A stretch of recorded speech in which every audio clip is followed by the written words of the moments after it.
expecting, and that they should really consider turning around before it was too late. Davidson and the navigator were not the only ones up on the bridge, which is where the ship is actually steered from. There was also a black box that was anchored up on the wall behind them that recorded all of the conversations that happened up there. And the black box would record increasingly anxious conversations between the crew and Davidson as they voiced their concerns about the storm. But Davidson was totally unfazed. He was adamant that the storm was not going to get any worse than what they were seeing right then and there. And even if it did get worse, they were never going to be actually in the storm's eye, and so they weren't in any real danger. But to reassure his crew, he ordered his navigator to make a slight right so everybody on board saw they were taking a wider berth around the storm. One of the crew members, a 34-year-old woman named Danielle Randolph, was not reassured by this slight right. She was a hard worker from a military family and always followed orders, but she just could not understand why Davidson was not taking the storm seriously. And so that evening, after the sun had set, Danielle very carefully stumbled her way up the stairs to the navigational bridge because the ship is still rocking violently side to side. And when she got up there, she thought she would just check the weather for herself. The black box anchored to the wall recorded her discovery. The El Faro was not going to sidestep the storm. It was sailing directly into it. You can hear the fear and surprise as Danielle turns to Davidson and says, "We're sailing right through the eye." There was a silence on the recording as Davidson must have looked down at the computer screen that Danielle had pulled up to show him the storm and their course that was going right into it. And Davidson, after he realized his mistake, has this very eerily calm tone where he says to the navigator, "Okay, I need you to make another slight right." And he assured everybody on the bridge that that would be enough, that would fix this mistake. But Danielle was not buying it. And so as professionally and respectfully as she could, she says to her captain, "This is a really bad idea. We really need to turn around right now. It's getting to the point where it's going to be too late and we won't be able to turn around." But Davidson wasn't having it. And so he told Danielle and the navigator and the other people on the bridge that they were not in danger, that everything's just fine. This is just like the storms he had been through when he used to work in Alaska, and they would get through this one too. Davidson was so confident in his decision making that he told them he was going to go take a nap downstairs, and if they really needed him, if something serious happened, go and get him. And with that, he left the bridge and went down to his room. As the minutes of the night ticked by, Danielle stayed up in the bridge and she braced herself against a steel girder and looked out the window at the rain that was just slashing across the window and the waves that were the size of 3-story houses crashing in on either side of them. And then by the morning, when the sun came up, the sky just stayed totally black because they were right outside the eye of the storm. Suddenly, under their feet, Danielle and the navigator and the other people up on the bridge heard this awful clanging metal sound as the constant rocking of the ship had finally loosened up the straps holding down these massive metal containers down in the cargo hold, and they were now loose, smashing into the inside of the ship. And then they heard an even worse sound, and the black box recorded it too. And that was the shrill of an alarm that meant El Faro was taking on water. Danielle left the window and ran around to the radar screen to see if there was any ships in the area that might be able to help them. But when she looked, there was no blips on the screen. All the other ships had diverted to avoid this storm. El Faro was totally alone. At the sound of the alarm, Davidson came running back up to the bridge, and you hear him on the black box, and he sounds like someone who's acting calm, but there's a tightness in his voice that he's trying to conceal the fact that he's actually probably quite scared. Because at this point, the reality was the El Faro was now too close to the eye of the storm, and they would be unable to escape its grasp. They were going to get pulled into the eye of this hurricane. Furious with her captain, she brushed past him without saying anything, and then very carefully made her way down the stairs to her room. And the whole time she was walking, she would have been barely able to stand, because now with those loose shipping containers down in the cargo hold, the ship would rock even farther to each side, because as soon as it tilted one way, the containers would slam into the wall, driving it even farther into the water. When she finally staggered her way down and got to her door, she would have opened it up and her whole room would have been trashed. Everything that wasn't anchored down had been tossed all over the room, all of her clothes, any furniture would have been dumped all over the room. But she didn't care about any of her stuff on the ground. She only wanted her laptop. She found it. It was on the ground. She picked it up. She put it on her desk that was bolted down, and very carefully she opened it up and she opened her email. As the alarms are shrieking in the background and she can hear the sound of the shipping containers smashing into the inside of the cargo hold, she writes this note to her mother where she tells her the winds are really bad and it looks like they're sailing right for the center of the storm. And she's about to hit send when she stops for a second. She looks at her computer screen and she adds one more line. Love to everyone. Danielle never said things like this. She was always strictly business. And so for her to put that line was an acknowledgement that this might be the last time she ever talks to her family. Shortly after Danielle hit send on that email, the ship listed hard to one side and then it stayed there. The loose containers down in the cargo hold had finally shifted the ship's center of gravity. Water immediately began pouring into the lower sections of El Faro. Danielle knew it was only a matter of time before the water reached her, and so she leapt out of her room and ran down the hall, which was now sideways. She got to the stairwell and climbed her way up to the bridge. As soon as she got up there, all the people on the bridge were holding onto the center console so they didn't fall up against the wall, and she heard Davidson ordering the navigator to turn the ship into the wind. It was a last-ditch Hail Mary effort where Davidson believed the wind was so strong it would blow the ship back upright. If this didn't work, the ship was going to sink. And so the navigator began desperately turning the wheel, the lights inside of the bridge began to flicker, and the engines growled and vibrated as it churned, trying desperately to get up and over this enormous wave. But as they were just about to crest the top, the engines completely died and it went silent in the bridge. And so now that El Faro is without power, it's just sitting idle in the middle of the storm, and it's getting smashed by these 3-story high waves, and it begins to force the nose of this giant ship to go under and stay under. Davidson breaks the silence by hitting the emergency beacon that notifies the Coast Guard, and then he screams to everybody on the bridge to go downstairs and wake everyone up. We have to get off this ship. On the black box, a new sound is heard, the abandoned ship alarm. At this point, the black box faintly picks up Davidson screaming from somewhere outside of the bridge for people to get in the rafts, get off the boat, get in the water. By this point, the back of the El Faro would have been off the water, and the nose would have been almost pointed straight down. And so Davidson is heard coming back up into the bridge, but at this point, the bridge is sideways. It's looking straight down at the water. And it's clear there is another crew member that is stuck inside of the bridge, and he's yelling out to Davidson, Cap, you gotta help me. And Davidson is trying to find him, and he's yelling for him to come to him. And the man tells him he's stuck, he can't go anywhere, he's a goner. And Davidson, with the final words uttered on this black box, would yell to this man, I'm not leaving you, it's time to come this way.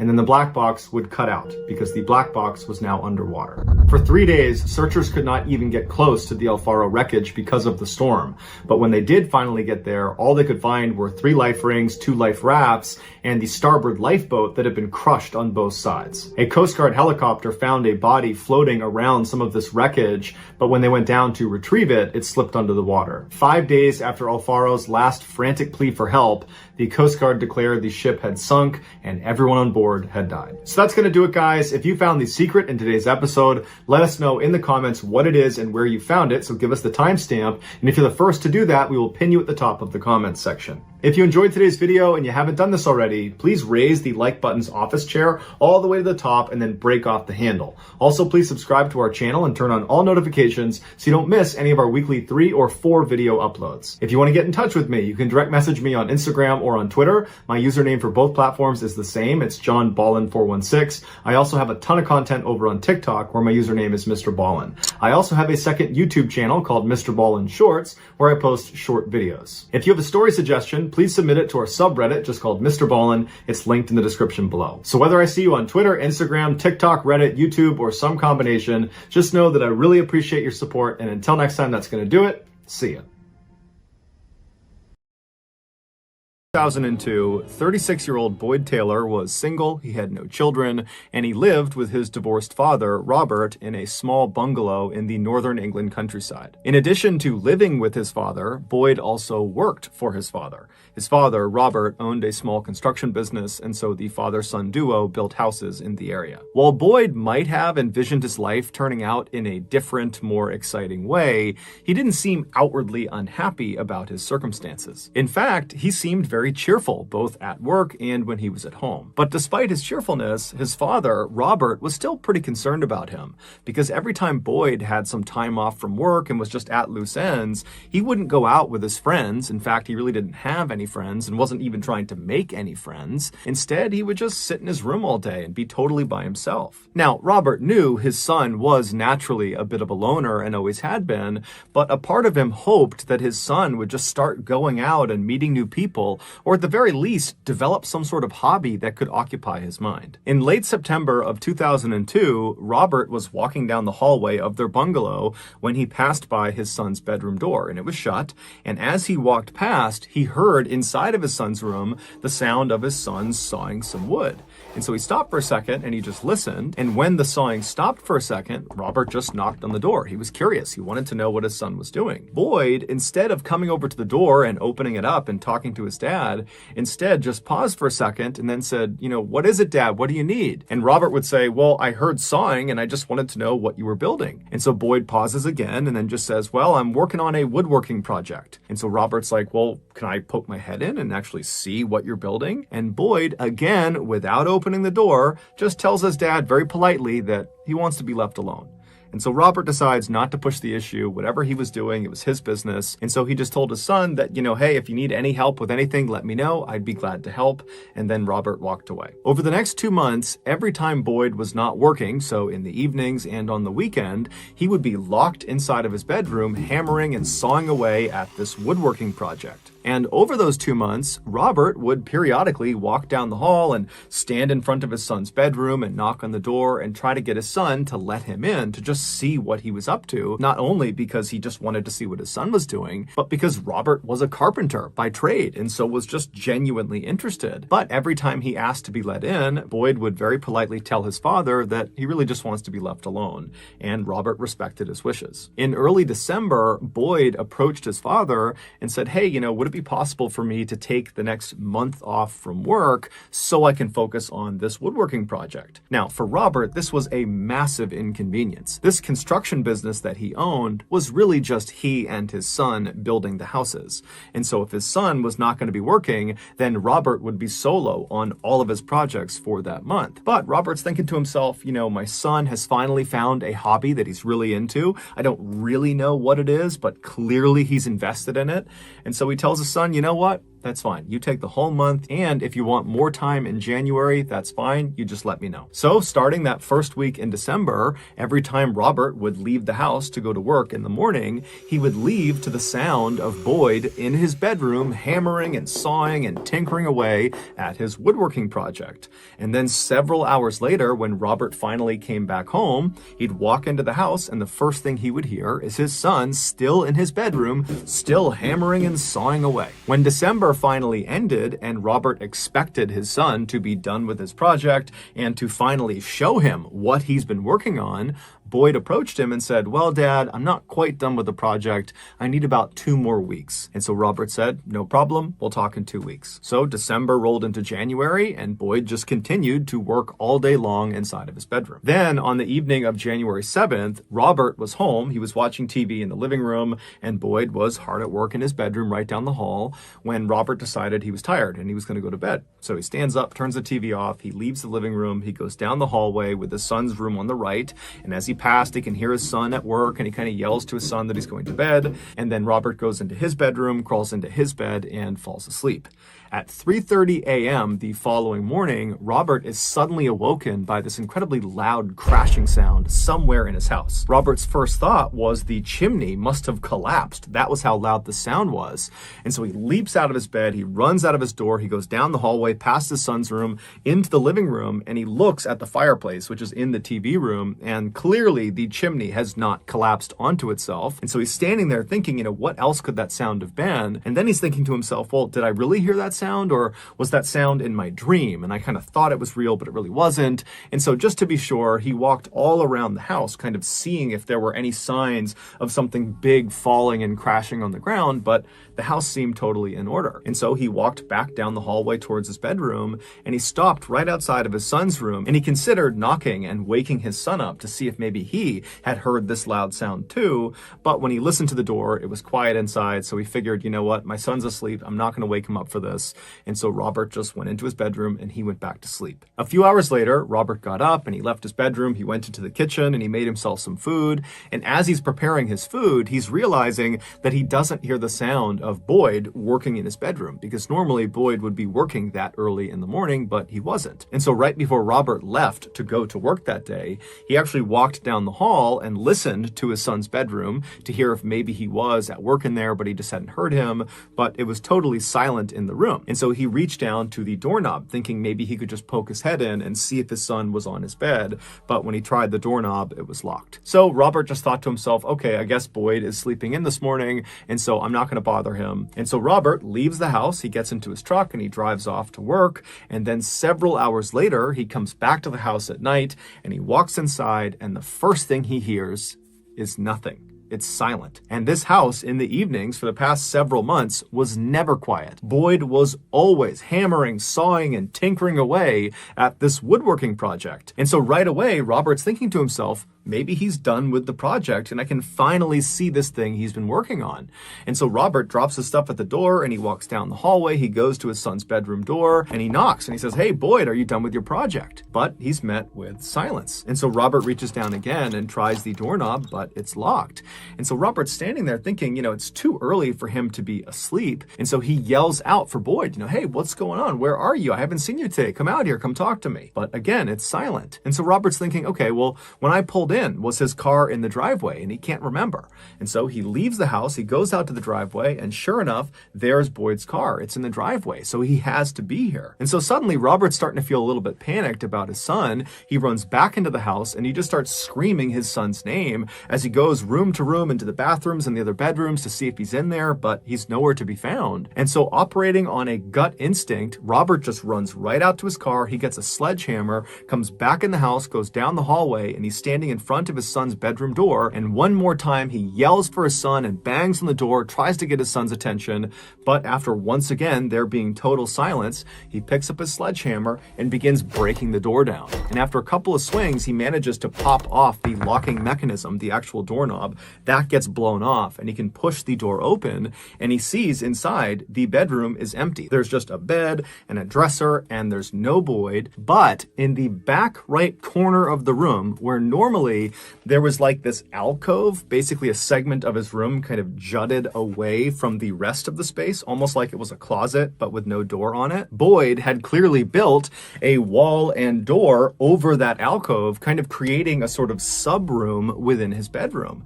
And this door was shut. And so Robert immediately runs over to this new second door. He tries the doorknob, it's locked. He yells for his son, but again, after silence, he picks the sledge up and begins trying to break this door down. And after a few good swings, like the first door, he was able to knock the doorknob off of the door.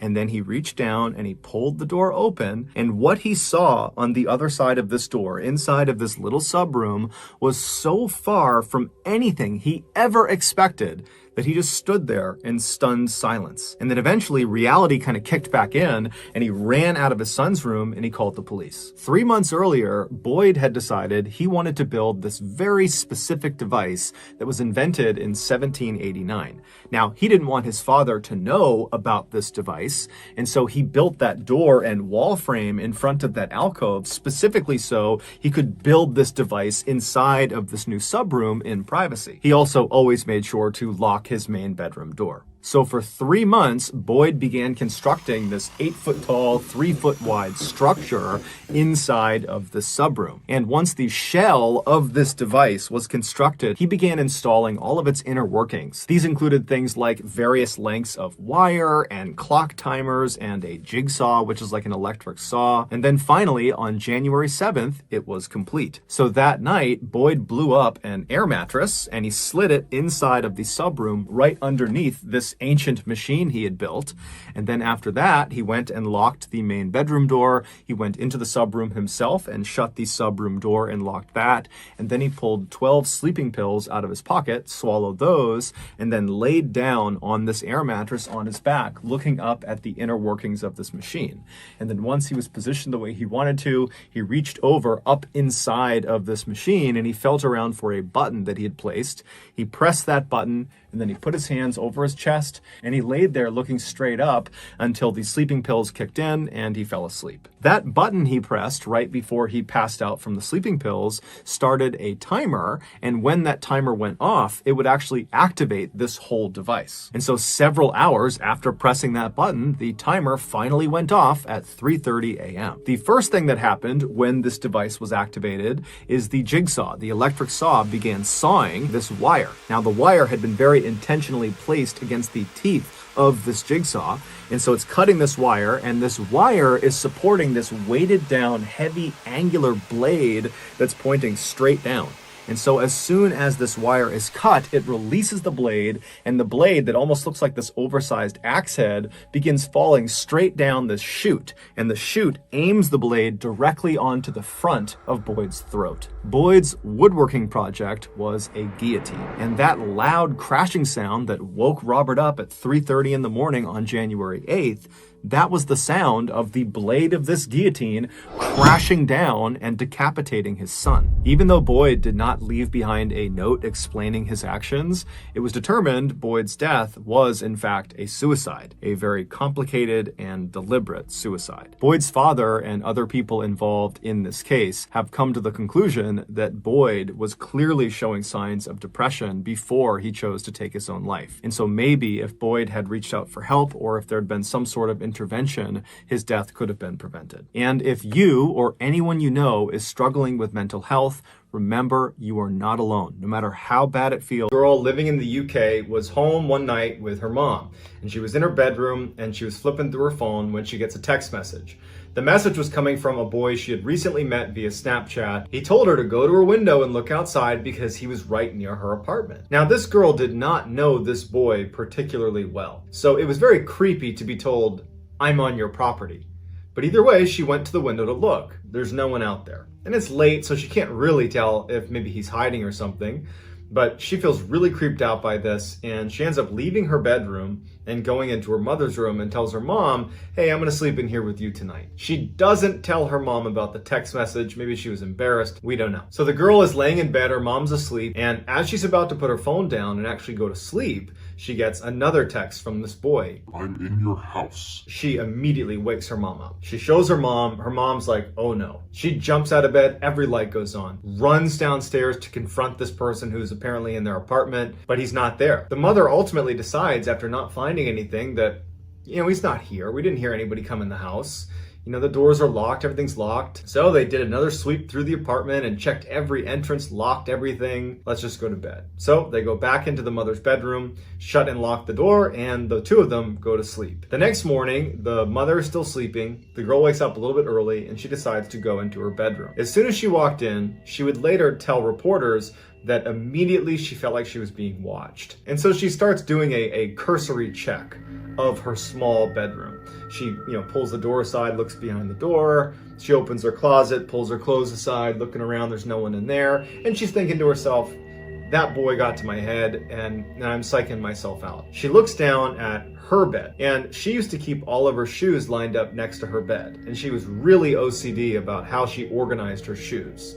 And she noticed that one set of shoes was out of place. It was a subtle thing that really only she would be able to recognize. And so she gets down on her knees to rearrange the shoes, and that's when she sees something out of the corner of her eye. Her bed was slightly elevated, and so she had a little bit of a line of sight under the bed as soon as she was kneeling. And under the bed is a face, and it's the face of the boy who had said, "I'm outside your house," and he's the same one who said, "I'm in your house." And he's smiling up at her and he's clutching his phone, looking at her. She runs out of the room. She runs to her mom's room and says, "He's in there, he's in there." The mother comes barreling in, protective mama coming in. The boy's out from under the bed. The boy, in a panic, runs to the window, pulls it open, and jumps out of the window. The boy would turn out to be Kyle Ravenscroft, and he had very quickly become obsessed with this girl. And he just wanted to be close to her. And so when she got that text message that was, "Hey, come look out your window," he was hiding. And when she went into her mom's room, he could actually see her go into the mom's room, and he climbed up the side of the apartment into the window that was open, shut it, and climbed under the bed, so that when the mother and the daughter were searching the house, he was already in the house. So they locked him into the house. He was ultimately given a very small sentence. I think it was a couple weeks in jail, a fine, and some community service. But no matter what the sentence was, I'm sure that girl will have to deal with the trauma of that event for the rest of her life. Kevin O'Keefe was a 36-year-old outdoor enthusiast that lived in Sacramento, California. He loved being out in nature, going hiking and camping, and in fact, he had always wanted to go camping in Alaska. By the summer of 1985, Kevin was actually doing research on areas in Alaska that he could potentially go camping. and he settled on this area called Glacier Bay National Park, which even by Alaskan standards is particularly wild and totally remote. Kevin planned to go camping on his own, so he decided he would need to take a class on how to survive the Alaskan wilderness because he's going to be out there by himself and he's chosen this place that's incredibly rugged. So he actually enrolled and participated in a class teaching you how to go camping in Alaska. Then on September 20th of 1985, he flew from Sacramento to Juneau, Alaska, where he commuted his way up to Glacier Bay National Park. When he arrived at the park's headquarters, he went up and introduced himself to the park rangers that were working there. He told them he'd be over near the Wolf Point area, which was an area right against the water, and he said he was going to be here for about 3 weeks. He planned on leaving on October 10th. So everybody who works there is aware that there's this guy, Kevin O'Keefe, who's going to be by himself for almost 3 weeks camping near the water. No one in Kevin's family or any of the park rangers heard from Kevin for the next couple of weeks. But the whole point of this trip was basically to escape reality and go live in nature for a few weeks, so no one's raising any red flags. A few weeks later, on October 8th, which is 2 days before Kevin said he was planning to leave the park, which he told park rangers and they knew he was there, a couple of park rangers were in a boat patrolling some waterways around Wolf Point, which is the area where Kevin was camping.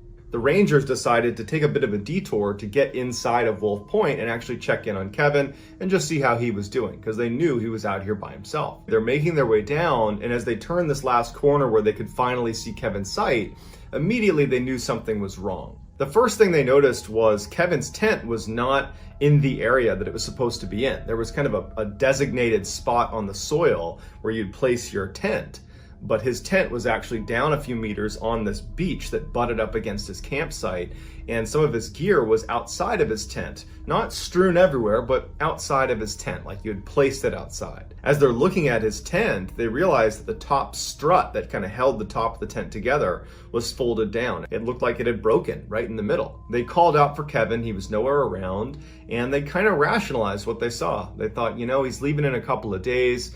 My guess is he's probably preparing his campsite for an exit. Maybe he went out to, go on a day hike or something. I'm sure everything is fine. So they leave and come back the next day just to double check. And when they arrive, there's been no change. The tent is still sitting down on the beach with that strut collapsed. His gear is sitting outside of his tent like a sleeping bag and sleeping pad. It's clear that Kevin has not been to this campsite since the last time they saw him, which was 24 hours earlier. So now they're outright concerned and they decide to launch a search for Kevin. They began flying little airplanes over the area where Kevin's campsite was and the surrounding areas. No sign of Kevin. They brought ground searchers with dogs onto his campsite. They're looking everywhere. No sign of Kevin, but they did discover at his campsite that virtually all of the equipment you would expect to be at a campsite in Alaska of someone who's staying there for a few weeks, well, it was all there. He had his backpack fully packed as if he was going to go on a hike. It had food, it had extra clothes and water. It was all packed right up against a tree. All of his sleeping equipment and his cooking equipment. And oddly, there was lots of food that Kevin still had left at his campsite that was out in the open.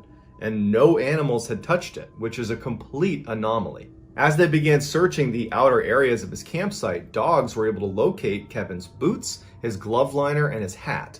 They were tucked away in this gully about a half-mile away from this campsite. That they were not visible to the naked eye. It took dogs finding it to locate these items. After finding these items, the early speculation was it looks like Kevin was attacked by bears or some other predator. But the park rangers, who knew this area extremely well and had seen other bear attacks, said, I don't think this is a bear attack because there's no sign of a death struggle anywhere at his camp. If you get attacked by a big predator, you're going to fight for your life to save yourself. You're going to grab onto things and flail around. It's fairly obvious, and there's none of that. There's also no blood or remains or any indication that someone was hurt in this space. And if an animal had come into this camp and attacked Kevin and eaten Kevin, they certainly would have taken the food that was out and about in the campsite. But none of the food was touched. As the investigation continued, rangers would say how strange it was that no wild animals are coming into this campsite. There's no activity. There's nothing in the area. It's like the animals are staying away from Kevin's campsite. When they couldn't find any sign of Kevin, the investigators went to speak with Kevin's family and asked them, did he have any signs that he was looking to end his own life? Do you have any information you can give us about him? And they said, no, he was really happy, well-adjusted, excited about this trip. He had taken a class to prepare himself for this trip. He told us that he planned on taking a couple day hikes, but no overnights. And he had no plans to meet other people while he was there. He was just looking to be on his own in nature. But after just a few days, they had to call the search off because there was no sign of this guy. He was just gone. Knowing that all of Kevin's gear was still located at his campsite means he did not leave to go on one of those day hikes that he had told his family that he might be going on. Because going into the wilds of Alaska without your gear is a death sentence. So Kevin must have been at his campsite when something horrible happened to him.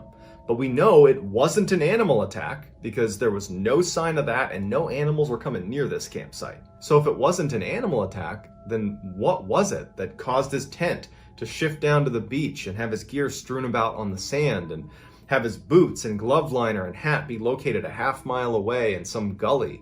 And where's Kevin? Days before Christmas in 2010, and 54-year-old Alan Catterall, along with his future son-in-law Mark, were sitting in the break room of a kayak molding facility in the United Kingdom where they both worked. And as they sat there drinking tea, they began exchanging notes about what gifts they got for the rest of their family for the holidays.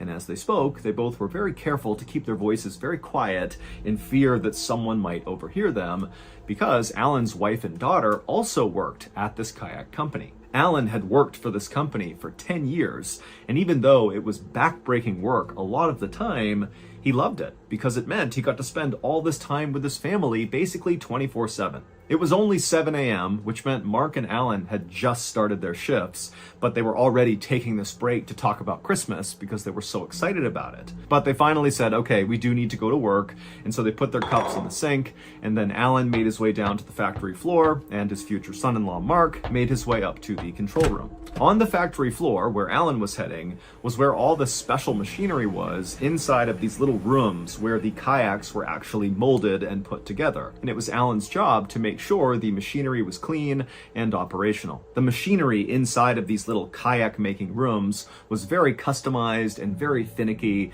and so Alan was one of the few people at the company who really understood what made it work and what would cause issues, and so he was very valuable at the company. That day, Alan knew one of the circuit boards for one of these molding rooms had shorted out, and so the leadership had decided to shut down that particular molding room while the circuit board was fixed. And so when Alan went down and began checking out each of these molding rooms, he knew which one had been shut down. So he knew when he went in there, it was not going to be operational.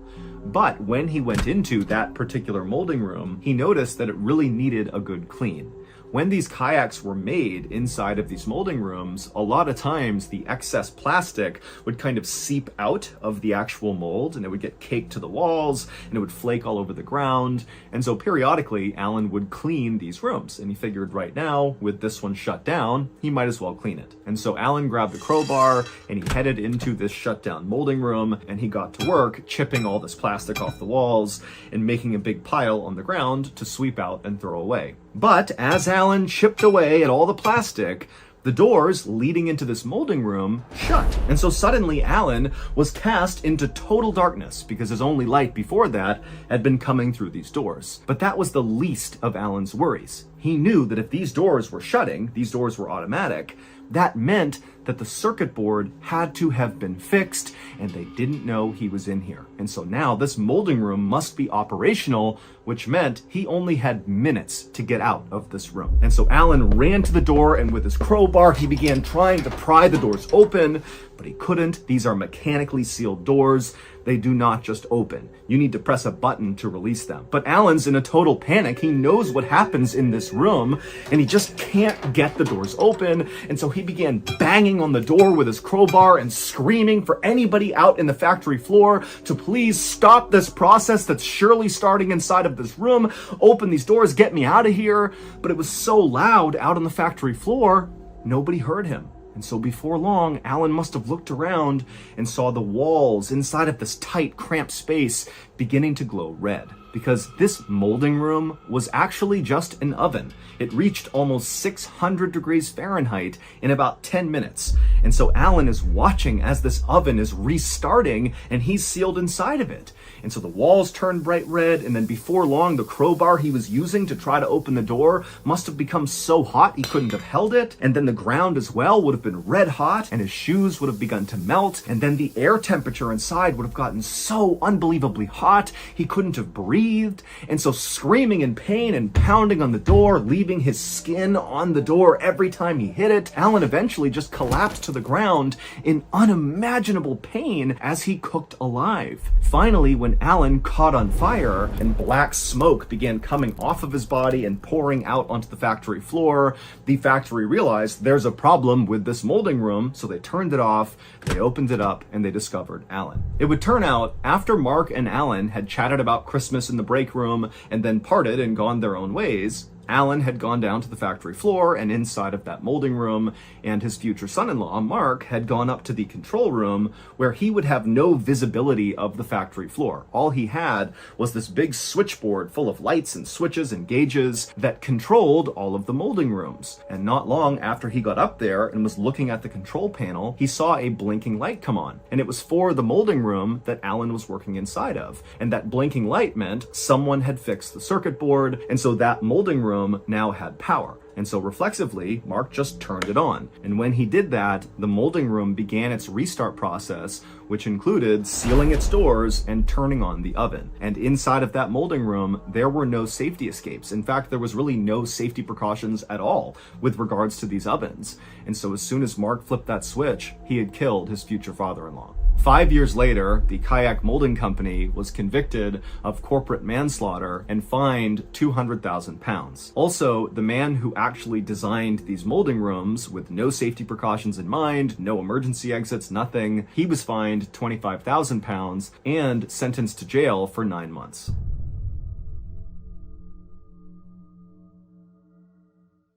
At 10:30 a.m. on October 30th, 2005, a 33-year-old pastor named Kyle Lake stood on a stage inside of the University Baptist Church in Waco, Texas. Kyle had just finished delivering that morning's sermon to his congregation, which included about 800 people. And now he was about to welcome a new member, a young woman. So Kyle had been the pastor of this church for the last 7 years. And over that time, the church had really grown and evolved, really directly because of Kyle's leadership. He was known as being a very thoughtful and educated pastor, who was also known to be quite fun and progressive. He often would play pranks on the congregation and keep things really light, even if he was in the middle of a very important sermon. And people liked that. It made him relatable. And so because of Kyle's youthful energy that he clearly gave off, he had sort of gradually shifted the congregation to being a much more young crowd. Predominantly the folks who attended the church were college kids, or roughly that age. And also his wife was an attendee at the church, as were his 3 little kids, who at the moment, as he was up on stage, they were across the hall attending kids' Bible study. Now for Kyle, welcoming a new member into this church had become a very big deal for him. He in fact had this special ceremony he would perform for each and every new member. And really the whole congregation got behind this ceremony. And so today, Kyle was about to do this ceremony with this new member, this young woman. And so Kyle, in front of the whole congregation, he calls this woman up, come on up, we're gonna do the ceremony to welcome you to the church. And so the woman, she gets up and she walks up to the front of the stage and she smiles, and Kyle says hello to her and sort of introduces himself, and the whole church is listening.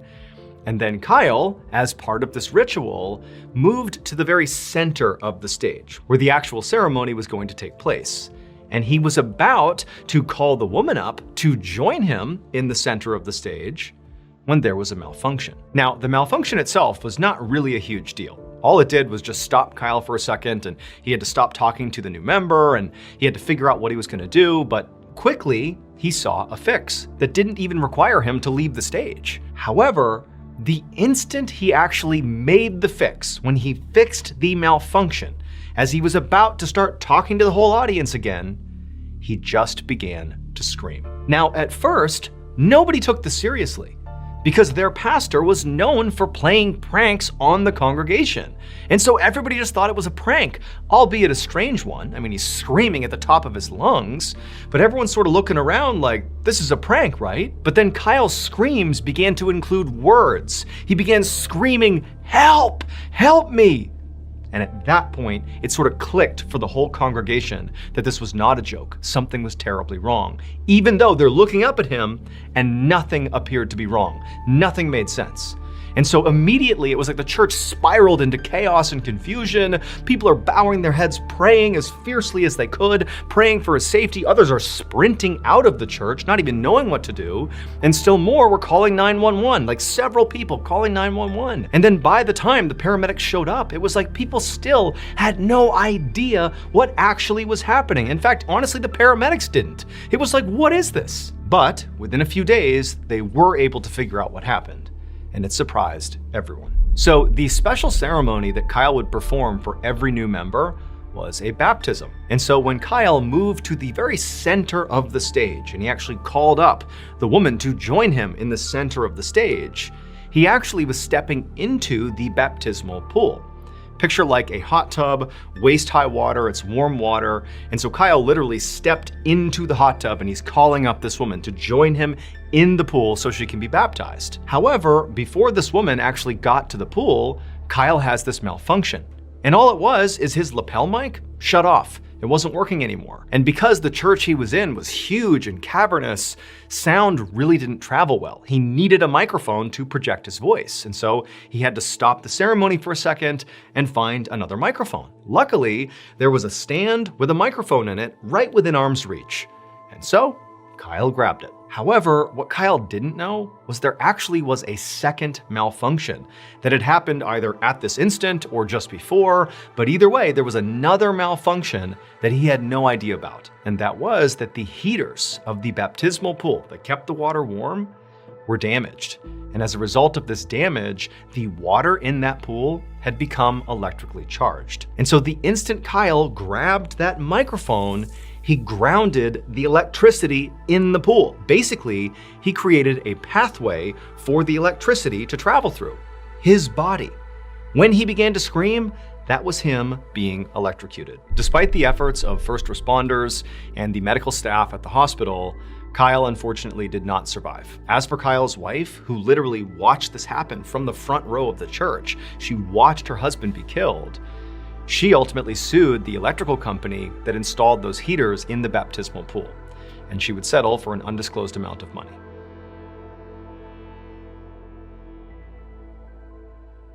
On the afternoon of April 17th, 2003, 33-year-old John Parker Jr. sat at his desk in his office at J&J Parker Industries in Maryville, Indiana. He was looking over some paperwork and hoping he would get at least a few minutes without any interruptions to finish reading it. Because in John's world, a few minutes were hard to find. John was the owner of J&J, which was a consulting company dedicated to training people to sell high-end vacuums. Now, vacuums were not glamorous, but his company was really successful, and running it was a lot of work. He was on his feet all day, managing about 25 employees and solving constant problems, and he usually did not get much quiet time to do things like paperwork. And even though John did complain about this, the truth was, he actually loved being busy. He had always been a very hard worker. He'd started in the vacuum business as a door-to-door salesman, and even though everyone told him there was no money in vacuums, he'd proved them wrong.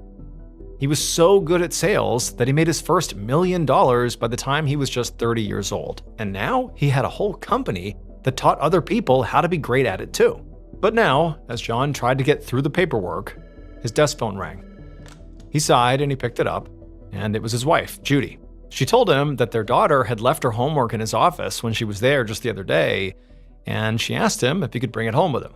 Now, John was about to tell his wife that this was now the second time she had reminded him about this homework, but he stopped himself because right now, things were pretty good. Things between them were solid, and so he tried to remind himself that it was not worth messing that up. So, John and Judy had been married for 10 years. And she was his partner in life and in business. They had raised 4 kids together, and Judy was actually the second J in J&J Parker Industries. John knew that to everyone else they looked like a happy, successful power couple, but the truth was much more complicated, because about a year ago, Judy had an affair. And this had devastated John at the time, but he really wanted to give their marriage another shot. They'd been living in Michigan at the time, and they agreed that moving the business to Maryville, Indiana, where John was from, would be a good way to start fresh. And so far, they both felt like it had been the right call. The business was doing really well, things were looking up, and most importantly, John and Judy were actually getting along. So now, instead of getting annoyed at his wife for repeatedly asking him about the homework, he just said, sure, and that he would see her later for their date night. As soon as John hung up with Judy, he heard a knock on the door, and his office manager, Barry Jones, charged in holding more files. Barry dropped them on John's desk and said sorry, but he needed a signature. It was for the final termination paperwork for an employee John fired, whose name was Derek Hall. So a week earlier, John had made the very difficult decision to let Derek go. It wasn't personal. Derek just wasn't a good fit. He couldn't keep up with the sales quota. And John had really high standards for his employees. That's how he became a millionaire in the first place. But Derek somehow thought his firing was John's fault, and he'd actually showed up at J&J and made a scene in the parking lot saying that John had shorted him hundreds of dollars on his last paycheck. And when John tried to defuse things, Derek had physically attacked him. The police had to be called, and they separated John and Derek before it got too ugly. And John had ended up paying Derek what he wanted, since he just wanted the whole thing to be over.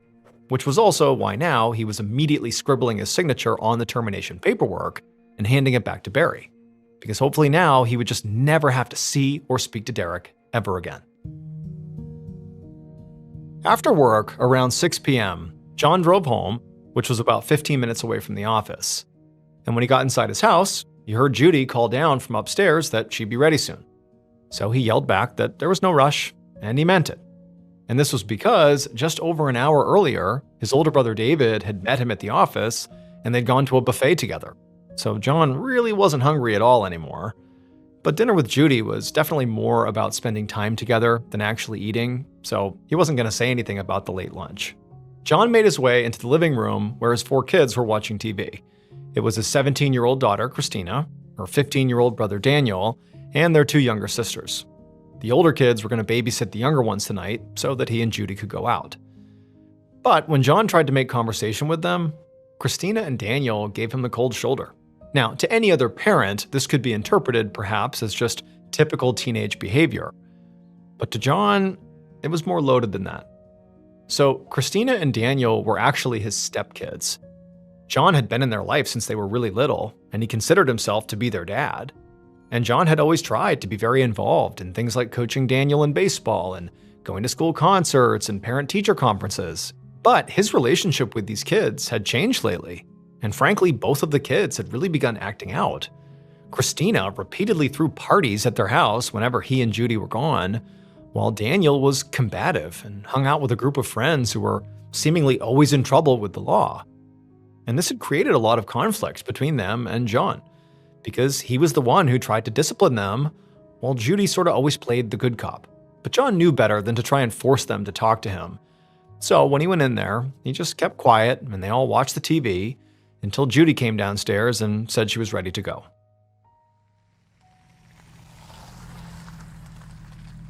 Hours later, just before 10 p.m., John and Judy left their dinner, got in the car, and drove back to John's office at J&J Parker Industries, which was in an office park in a secluded area. And the 2 of them had had a really nice dinner. However, during their meal, Christina had called and wanted to know where that homework was that John was supposed to bring home. And John, very embarrassingly, suddenly realized that despite all those reminders from Judy that he was getting so annoyed by, he had forgotten the homework at the office. So that's why they were here now, to pick up the homework on their way home. John parked the car in the lot, and both of them hopped out. When they got inside the building, they found that the office manager, Barry, was still there working, which John expected. I mean, things had been busy lately with planning seminars and finding a new hire to replace Derek, and Barry was in charge of keeping it all organized. And John really didn't feel too bad that Barry was putting in so many hours. I mean, this was his job, and the company relied on him to ensure nothing major slipped through the cracks. So when Barry mentioned to John when he went inside that, he actually might be heading home soon, John said no. At the same time, John saw his wife grab the homework from his desk and then hustle out to the car, and as she disappeared, John told Barry that he was sorry, but Barry needed to stay and finish what he was doing. But then, to make up for delivering this bad news, John offered Barry his leftovers from dinner. He had basically a full meal since he had not been hungry. Barry sort of grumbled about it, but said he would take the food if he was offering. And so John nodded and went outside to grab it. Moments later, John arrived at the car, where Judy was waiting in the passenger seat. He opened up the back door, and he picked up the styrofoam to-go box. When Judy looked back at him, he told her he was going back to give the food to Barry. And she just shrugged and said, fine, then turned back around. But right at that same moment, John heard the sound of footsteps in the concrete right behind him. But before he could turn around, he heard a deafening bang. Judy heard the bang too, which was followed quickly by a second one. And she instinctively ducked down in her seat and then looked back at John just in time to see him fall hard to the ground. And before she could do or say anything, she saw a masked person in dark clothes crouch over John for just a few seconds, and then they sprinted away from the car towards the main road. Judy leapt out of the car and ran to John, yelling his name, but he just lay there on the pavement, not moving. And then she saw this huge pool of blood forming right underneath his head. With her heart racing, Judy ran to the office door and screamed at Barry to call the police. By about 10:30 that night, the parking lot at J&J Parker Industries was overrun with officers and crime scene technicians. Among them was Detective Donald Toth, who had been with the Maryville Police Department for the last 21 years. When he first got the call, dispatch had only known that there was a shooting. But when he arrived on the scene, a first responder told him that there'd actually been a fatality. 33-year-old John Parker Jr., who had been identified by two witnesses at the scene. The first responder also explained that when they got there, before they spoke to the witnesses, they had looked for John's wallet to identify him, but the wallet had not been in his pockets or in the car. And when Toth heard that, his first thought was that maybe this was a robbery. But as soon as he walked over and got a look at John, he immediately revised that theory. John was on his back behind a parked car, and the first thing Toth noticed was that he had a lot of nice jewelry on. Gold and diamond rings, a bracelet, and an expensive-looking Rolex watch. Also, this office park was not close to anything, and it just didn't feel like the kind of place a random mugger would go looking for victims. Toth wondered if the killer took the wallet just to make police believe this could be a robbery. Because the longer he looked at John's body, the more signs he saw that this was likely an efficient, planned execution. John didn't have any visible defensive wounds, and when Toth used a gloved hand to move John's head to the side, he saw a gunshot wound right behind his ear. Toth had actually been a paramedic before becoming a detective, so he knew that shot had likely killed John instantly. It also meant John had his back turned to the shooter when he died. There was an open styrofoam to-go container of food and some car keys on the ground right next to John's body, and their placement made it feel like John might have been holding them when he fell. If John had an altercation, like with a thief or somebody who killed him in the heat of the moment, the scene would be way messier. As far as Toth could tell, the killer had just walked up to John while he was busy with something at his car, aimed the gun, pulled the trigger, and then after he died, grabbed John's wallet and then left. Which also meant the killer very likely had not been at the scene long enough to leave behind much evidence. All Toth saw were just two shell casings, and he doubted there would be footprints or DNA. And when Toth spoke to some of the other officers at the scene, he learned they'd already done a sweep of the office park, and they'd looked in dumpsters and bushes and on the roofs of all the buildings, but they hadn't found anything, and they didn't see any cameras or surveillance in the area. So, as Toth stood in the middle of the parking lot and watched his officers continue to search the scene, he realized he was the lead on a case with virtually no forensic evidence, which might have been daunting, but he did have at least two witnesses. About an hour later, Toth sat down across a table from John Parker's wife, Judy, inside of an interrogation room inside the Maryville police station. He'd learned a few things about Judy already. She'd been the one who told Barry to call the police, and she was with John when he was shot. He also knew that, as the spouse of the murder victim, she was his best suspect. Now, Toth didn't really think Judy was the actual shooter, but considering how pristine the crime scene was, he knew it was possible this was a hit, done by a professional, and Judy maybe could have hired them. But as Toth spoke to Judy, he started to waver on that theory. She couldn't stop crying, which made it hard for her to get her words out, and when she did speak, it was slow, like it was taking her a lot of effort to say anything at all. She did manage to give Toth a timeline, how she and John had gone out to dinner for their date and then stopped over at the office after since one of their daughters had left some homework there. She said the office manager, Barry, had been there and that when she had gone back to the car, she knew that Barry and John were speaking. And then at some point, John, he left the building and came out to get his dinner leftovers. And at that time, she had turned away from him and then she heard these two loud shots. And then when she turned back around, she saw John fall. And then also there was this figure in dark clothes who was sort of bending down on top of John, and then they ran away. However, when Judy finished telling her story about what had happened that night, all the events that led up to the shooting, something changed in her demeanor. The shakiness in her voice and all the grief that was sort of pouring out of her to this point, it vanished. And in its place, Judy became very hardened. And she looked right at Toth and she said, "You better find the person who did this and bring them to justice."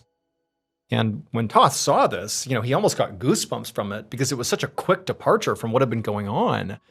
And he thought to himself, either she is a great actress and this is all a big facade and she did it or she was involved, or this is genuine. She's a grieving widow who doesn't know what to make of the fact that her husband has just been killed. At some point, Toth asked Judy if she could think of anybody who might have wanted to hurt John.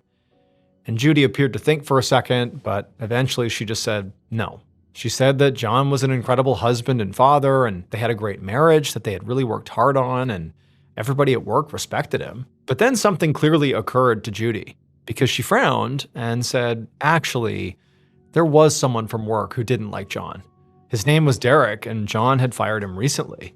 And after the firing, Derek had come back to J&J and started a physical fight with John in the parking lot. When Toth heard that, he perked up. A disgruntled employee was definitely somebody that he should be speaking to. And Toth was speaking to the office manager, Barry Jones, right after this, and so he figured he could ask him about that incident too.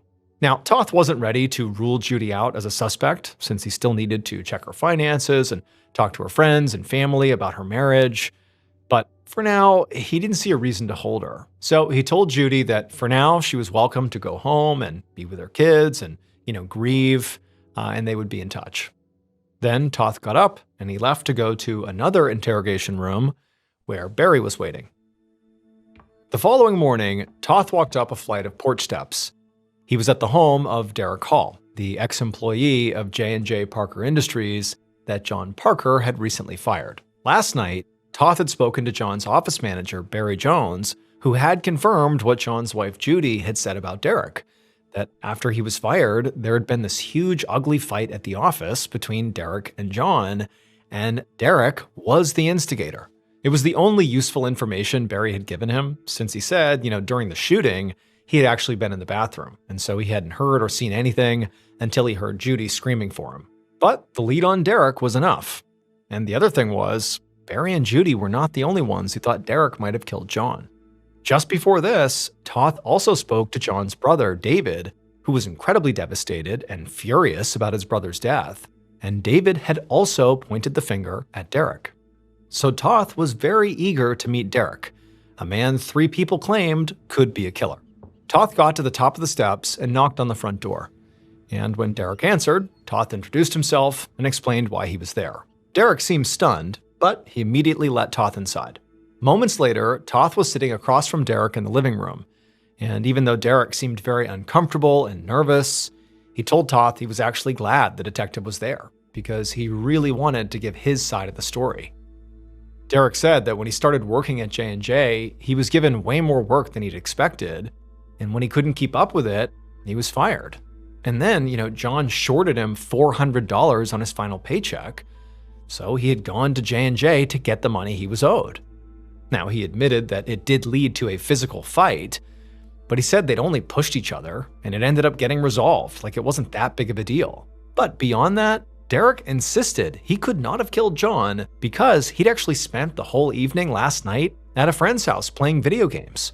He gave Toth the friend's number and said, "Go ahead, call him, he'll confirm it." Toth tried not to look too disappointed as he took down this number, but if the alibi checked out, he could rule Derek out as a suspect. Now, it was possible that Derek had, actually taken a hit out on John, but to Toth, that seemed unlikely. If Derek was that upset over $400, it didn't seem likely that he would have the excess cash to pay anybody to go commit a murder. But as Toth left Derek's house and got back in his car, he decided the interview was not a total bust after all. Because talking to Derek made him realize he needed to focus more on John's business life. According to John's brother David, John got rich young and built his company very quickly. And in Toth's experience, those kinds of people often stepped on others to get to the top. The next day, Toth walked down a hallway at the precinct towards an interrogation room.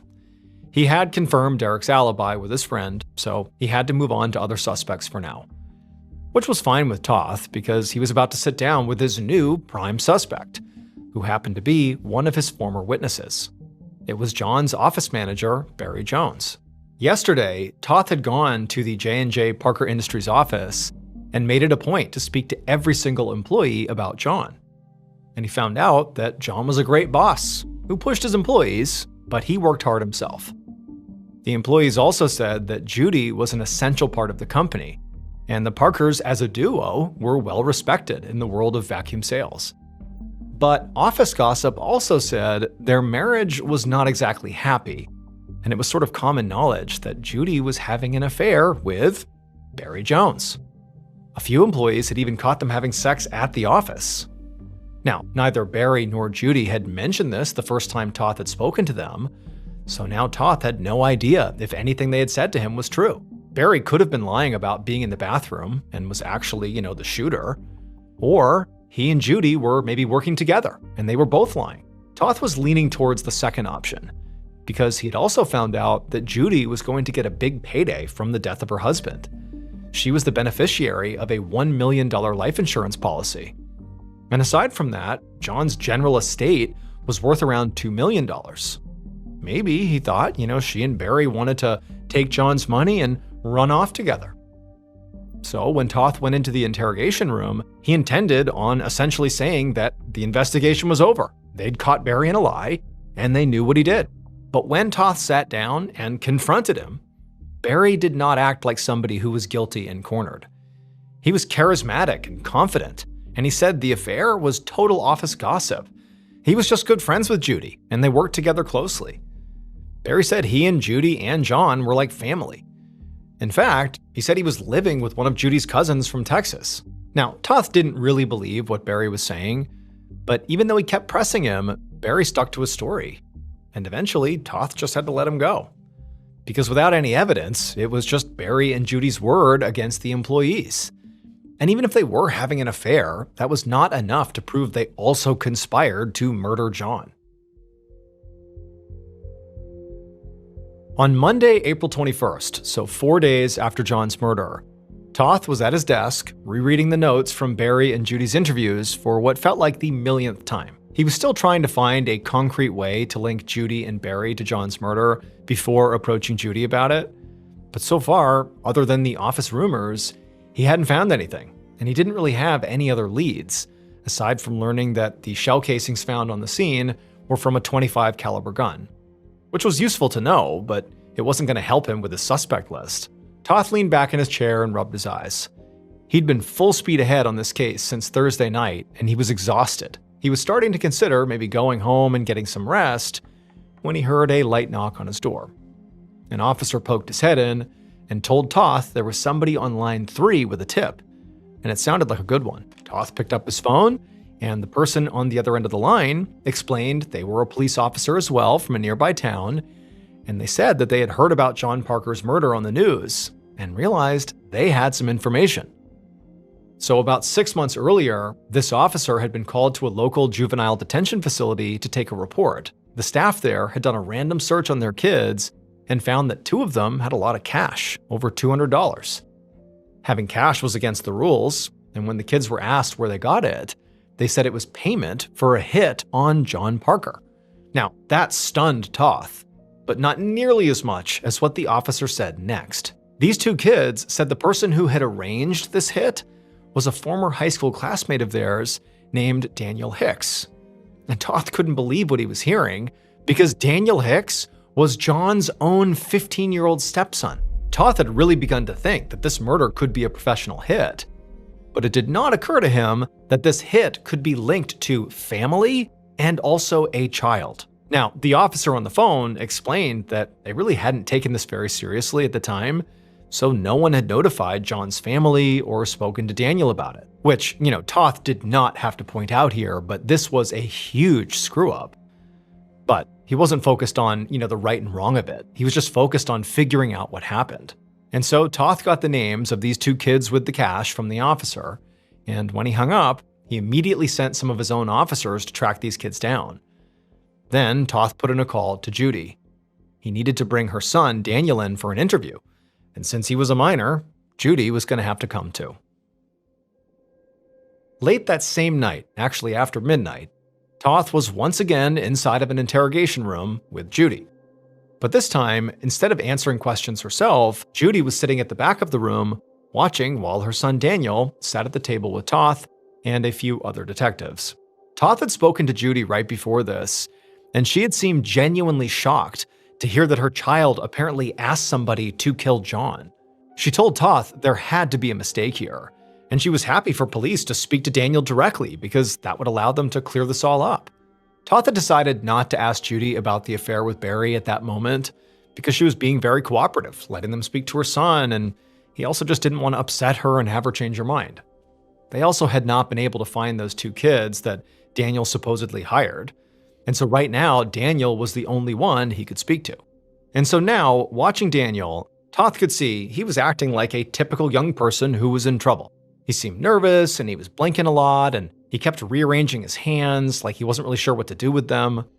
And so Toth decided his best approach was just to be direct. Maybe he could scare the truth out of Daniel. So right off the bat, he told Daniel he knew about the murder for hire, and he told him to explain himself. And to Toth's surprise, Daniel took a big breath and then said it was true. He had actually paid two friends some money he had saved from his allowance because he hated his stepdad. John was always on his case and yelling at him, and Daniel just wanted it to stop. But Daniel said he didn't want John to die. He was adamant that he had just asked his friends to, teach John a lesson and beat him up. Toth thought about this. It was possible that Daniel was telling the truth here, and the two kids in the detention center either lied or had decided on their own to kill John. But that felt a little far-fetched, because why would these kids lie to get themselves in more trouble? Toth thought it was much more likely that Daniel was the one who was lying, and Toth was not about to let Daniel go anywhere until he found out for sure. So he told Daniel and Judy that he was sorry, but they were going to have to take Daniel into custody. Then Toth called some officers in to make the arrest, and as he left the room, you could hear Judy and Daniel sounding completely shocked behind him. Now, at this point, even though Toth had been up all night and he was totally exhausted, at the same time, he actually felt far more alert than he did even in the couple days before, because now it felt like they really were, making movement on this case.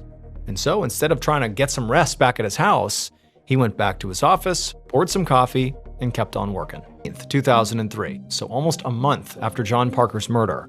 Detective Don Toth sat at his desk, reading some copy for a flyer and making some last-minute changes to it. So far, it said that police were looking for information about John Parker's murder in Maryville, and it offered a reward to anybody who came forward. Toth planned to pass these flyers out all over town tomorrow to see if the public could maybe give him a new lead.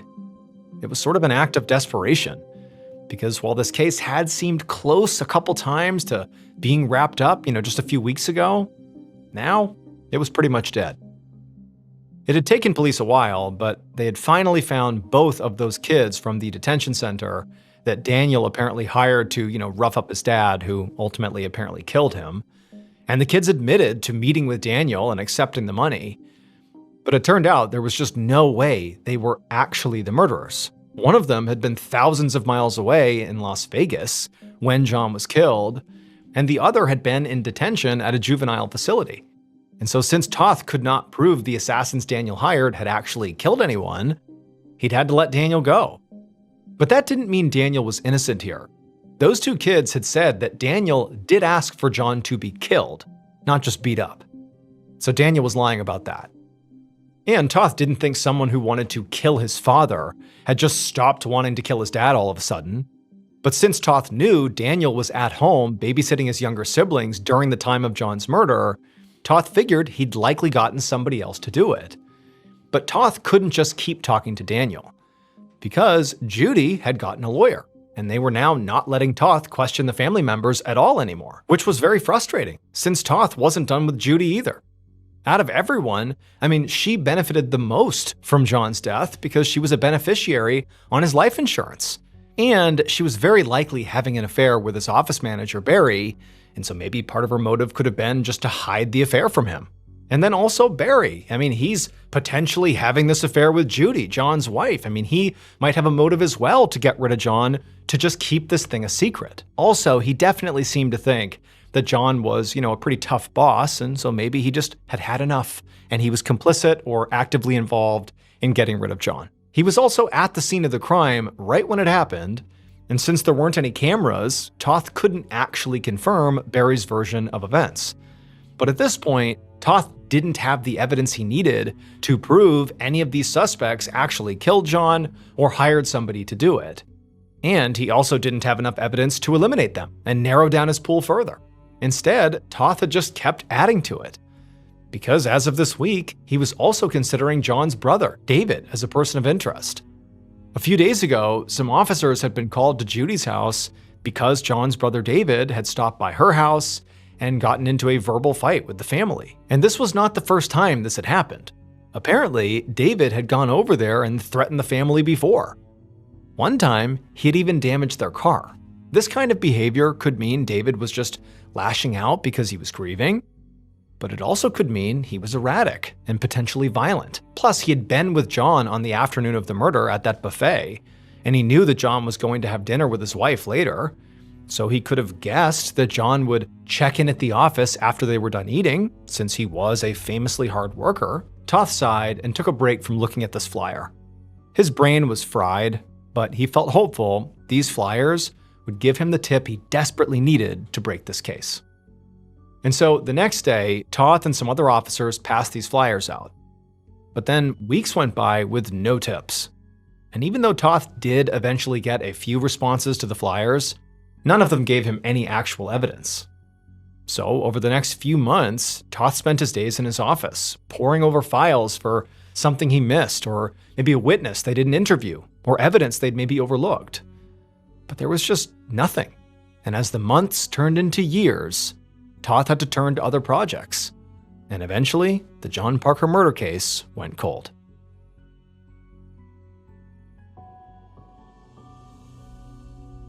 "4 years after John's murder, on an afternoon in February of 2007, Toth arrived at work for the day and headed to his office.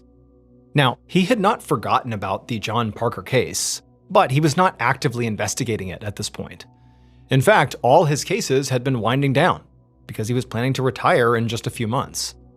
But right before he actually got to his office door, a narcotics officer caught up to him and asked for a word. The officer explained that he knew Toth wasn't on their narcotics team, but they had a warrant out for a man involved in one of their drug investigations, and they had realized this man had some crossover with one of Toth's homicides from 2003, the John Parker case.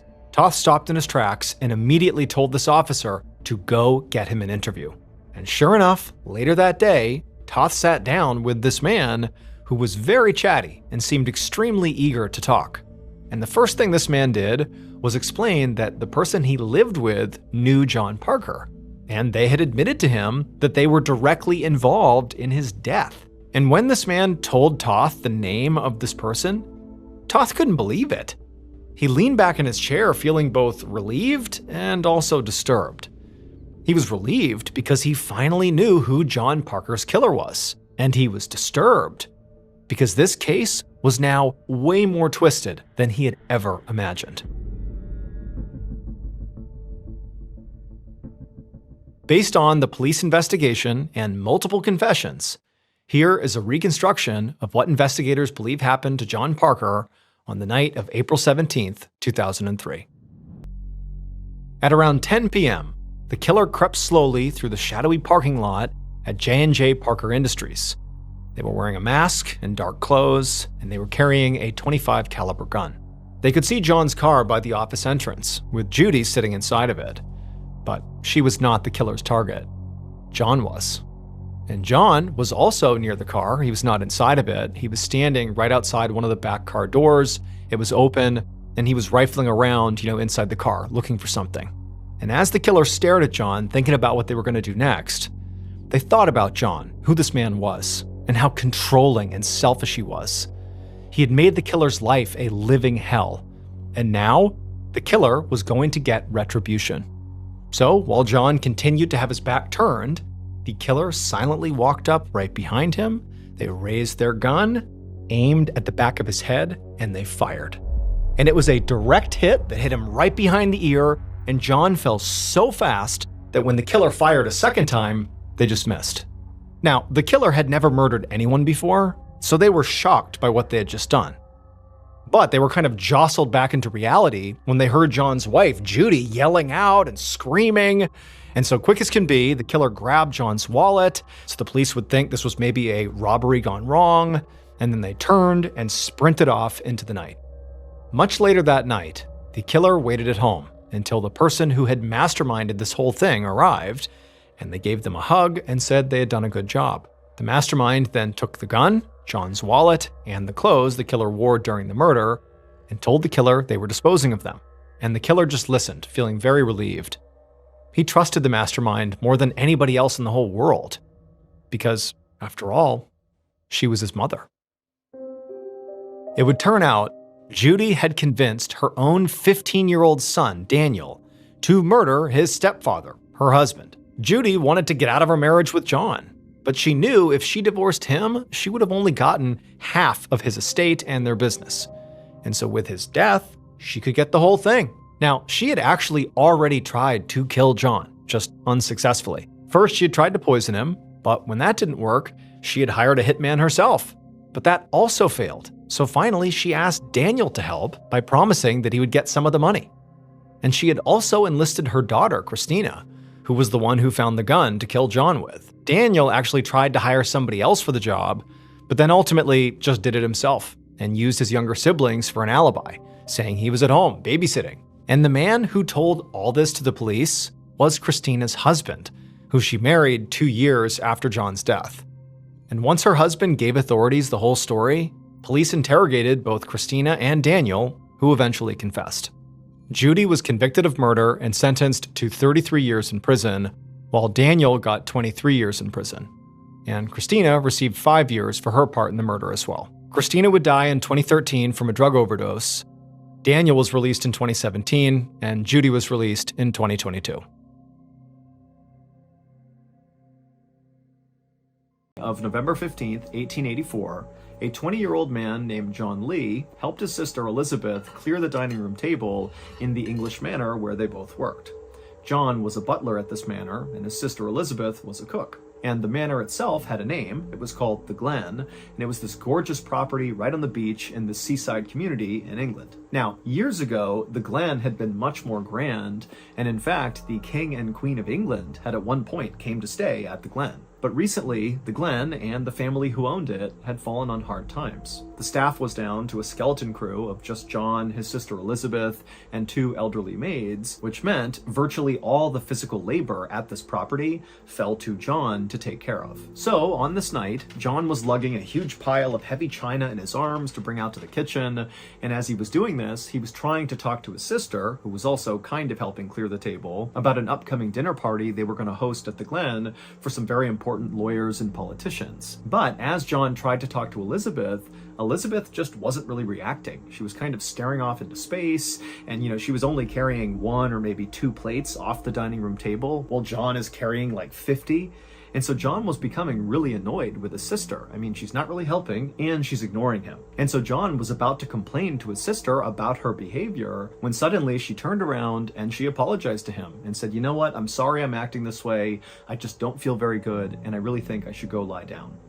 Now, John was about to be really annoyed at this, but then he noticed his sister had her hands kind of reflexively over her stomach. And John knew his sister was pregnant, and so suddenly he felt like, okay, the reason she's acting this way must be because of her pregnancy. And so he did not press the issue. Now, you need to understand that Elizabeth did not tell John that she was pregnant, nor did she tell anybody else in the house, because the owners of the Glen were very traditional and very religious, and they almost certainly would not approve of Elizabeth's pregnancy because she wasn't married. At the time in England, it was not okay to have babies out of wedlock. It was viewed as like this totally taboo thing that you should never do.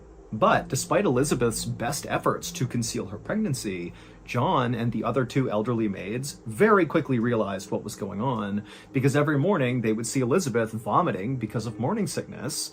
And so when they approached her and said, hey, it looks like you're pregnant, what's going on here?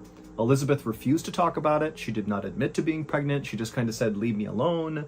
I mean, John didn't even know who the father was. Like, Elizabeth did not want to talk to anyone about her pregnancy. But despite all that, John and the other two maids really wanted to support Elizabeth and help her get through this pregnancy, without being found out and potentially fired because of it. So when Elizabeth said to John that she just wanted to go lie down because she was feeling sick, he didn't press the issue, and he just told her, you know what? I'm fine. I'll finish up. You go lay down. I hope you feel better. By 11 p.m., John was nearly done with all of his chores and he was getting ready for bed when one of the elderly maids came into the room and told John it was time for their nightly prayers. And without any hesitation, John put down the silverware that he was polishing and followed the maid into the living room where one of the owners of the Glen was waiting in her nightclothes. The owner was a 68-year-old woman named Emma Case, and at night she really liked to lead a nightly prayer with her staff. It was something she really enjoyed doing. Now, John was not a very religious person, but he really cared about Emma, and so he agreed to do these nightly prayers really just to make her happy. I mean, after all, Emma had basically saved him on multiple occasions. John had begun working for Emma 6 years earlier when he was just 14 years old. And John, he was kind of like a rough kid and a troublemaker, but Emma, she just had a soft spot for him. And at some point, when John admitted to Emma that he was really interested in traveling the world someday, Emma would help him get into the British Royal Navy. And for 2 years, John very happily served in the military and did get to see the world. But at the 2-year mark, John came down with this terrible case of pneumonia, and it forced him to leave the military early. And so when John was medically discharged, he came back home and he had no idea what he was going to do. I mean, he anticipated staying in the Navy for some time, not just 2 years. But luckily, Emma stepped in again, and she gave this glowing recommendation of John to one of her very wealthy friends, basically saying, hey, you should hire John. And this wealthy friend of Emma's agreed and hired John, and John was so happy, so relieved. I mean, Emma has totally picked him up again. But after getting hired, John would make a totally stupid mistake.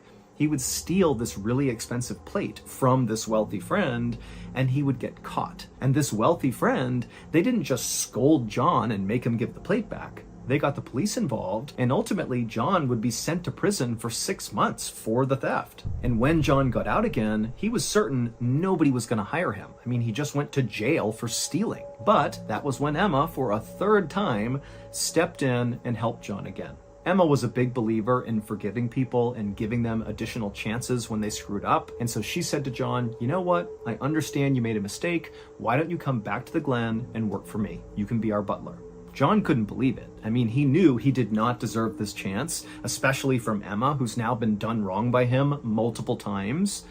But, he was so grateful, and he said to Emma, I'll take this, of course, and I will do anything you want, no matter what. I will do the best possible job. I'm not going to screw this up. And so far, that was exactly what John had done since coming back to the Glen. He did whatever Emma wanted, and that included nightly prayers. So on this night, after John walked into the dining room, he took a seat next to Emma at the table, and then after Elizabeth and the other two elderly maids took their seats at the table, they all held hands and they bowed their heads, and then Emma began to lead them in prayer. When the service was over, the two maids got up and headed to the kitchen to make a cup of hot cocoa for Emma. Emma typically stayed up really, really late, basically later than anybody else in the house, and she liked to drink hot cocoa and just sit by the fire and, read and write letters. It was just kind of her time to be alone and to be left alone. And so after the maids had gone, John stood up too, and he said goodnight to Emma and told her to enjoy the rest of her night, and then he made his way into the kitchen and he went into the pantry, which doubled as his bedroom. And once in the pantry, he pulled out his cot,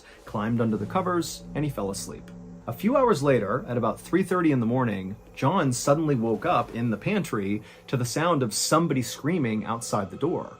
And so John, he burst out of the pantry door, and right away he's looking in the kitchen, and it's just completely covered in smoke. He can barely see, but not far from him in the kitchen was his sister and also one of the maids. And they were the ones screaming. And they were actually screaming at John to wake up and go get everybody. We need to get them out of the house and get some help. And so John, his first instinct is, okay, clearly there's a fire or something. And Emma, she's upstairs and she could be in trouble. And so John, he instinctively ran towards the stairs and began going up to the second floor to save Emma. But as he went up the stairs, the other maid was coming down the stairs looking totally frantic. And she would tell John that she was just in Emma's bedroom and she couldn't see Emma anywhere and her bed was totally on fire. And so she didn't know if Emma was even in there, but it didn't look good. And so John, at this point, he turned and went with that maid back to the kitchen where they linked up with John's sister and that other maid. And the four of them filled up buckets of water and tried to run back up the stairs to attempt to put out the fire that was in Emma's bedroom. But by the time they got back upstairs, the fire up there had really spread and there was like a wall of fire right in front of Emma's bedroom. So there was no way to really get through it and their little buckets of water did nothing. And so even though they hated the idea of leaving Emma potentially behind, the four of them knew they couldn't do anything more. And so finally the four of them turned and began running downstairs to evacuate. And as they ran through the dining room on the first floor, they would find Emma. She was laying on the ground, sprawled out, and it was obvious to all four of them that she was clearly dead. However, it was also obvious that the fire had not killed her. She had clearly been hacked to death. She had all these horrible wounds on her head that looked like somebody had taken an axe basically to her head, and her neck was so deeply cut, it was almost like someone tried to remove her head. John and Elizabeth and the two maids just stood there staring in shock at Emma, not even sure what to do. And then one of the maids just started screaming, and then all four of them just turned and ran out of the house. Eventually, some neighbors, some local fishermen, and members of the Coast Guard were able to put out the fire at the Glen. But this was not just a fire, this was a murder. And so when police came to investigate, suspicion immediately fell on John. This was back in the day, well before forensic science was used in investigations. And so at the time, the way police kind of figured out who done it is by intuition and gut feeling and assumptions. I mean, it was basically like pseudoscience. But at the time, that's how it was. And quickly, the police determined that whoever had killed Emma and inflicted these horrible injuries on her, they had to be really strong. And so the assumption was, John is the only man in the house, and so very likely the strongest person in the house. And so he must have been the one to do this because it didn't look like anybody else had the strength to do this. Also, the investigators found these blood trails underneath the rubble from the fire that showed Emma had not actually been murdered where she was found on the ground in the dining room. Instead, she had actually been killed in the hallway near the stairs, which was not far from the pantry where John slept. And basically right outside of John's pantry door was a bloody hatchet and a bloody knife. And on top of all of that, investigators also determined that the fire had been set intentionally, and the person who set it had used this particular type of oil that was very flammable, and they had doused it all over the house and ignited it. And it turned out the only place where this oil was located inside of the Glen was inside of the pantry where John slept. So on the same day this whole fire breaks out and they find Emma dead, John was arrested for Emma's murder. The next day, John was in his jail cell, and a guard came down the hall and rapped on the bars and told John he had a visitor. His lawyer was here to talk to him, but John was confused because he didn't have a lawyer, so he had no idea who this was. But regardless, the guard opened up the cell and he led John down the hallway to this room, and when John walked in, he saw there was this man who was very well dressed and very handsome. He was sitting at this table, and clearly he was waiting for John. And John, at first he didn't really know who this guy was, but then it dawned on him that he knows who this guy is, and it made no sense that he was here to defend John. The man's name was Reginald Templar, and he was a very successful lawyer, highly respected in the area, and he also happened to be one of Emma's absolute closest friends. So Reginald Templar, Emma's close friend, the woman who's been murdered, is here to defend the person who's accused of killing Emma? It just didn't make any sense. But eventually, Reginald gestured for John to come in the room and sit down. And so John just kind of made his way in and he sat down, and Reginald immediately said, "John, I know you did not kill Emma. That's why I'm here." John was so relieved, and before long, he was pouring out all the information he could about everything he could recall about the night of the fire and the murder. And as he did, Reginald took all these notes, and he began creating a framework for John's defense. And so by the time John was back in his jail cell, he couldn't help but feel kind of optimistic that maybe with Reginald's help, he could actually beat this thing and prove he didn't do this. But John's relief would be short-lived. His first court appearance went extremely well.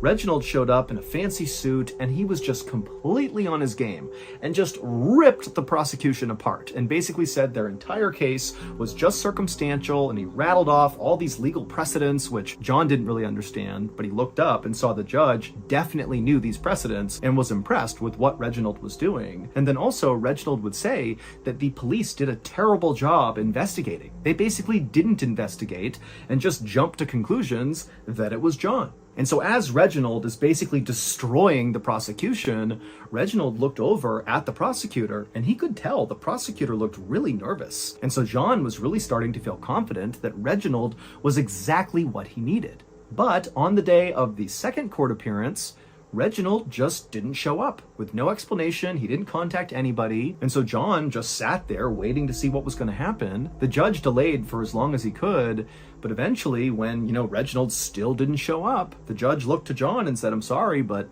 you're going to have to defend yourself." Which, of course, John did not know how to do. I mean, he barely had even gone to school, let alone studied law. And from there, things only got worse for John. Reginald continued to miss court dates with no explanation, and then on other times he would show up to court, but instead of being this fantastic, very sharp lawyer, he kind of acted like a maniac. He would start all these unnecessary fights with the judge over totally irrelevant matters, like how to pronounce a particular word, and then when he had witnesses on the stand, his line of questioning didn't make any sense. He would ask things like, "Well, what did you have for breakfast today?" and "What's your favorite color?"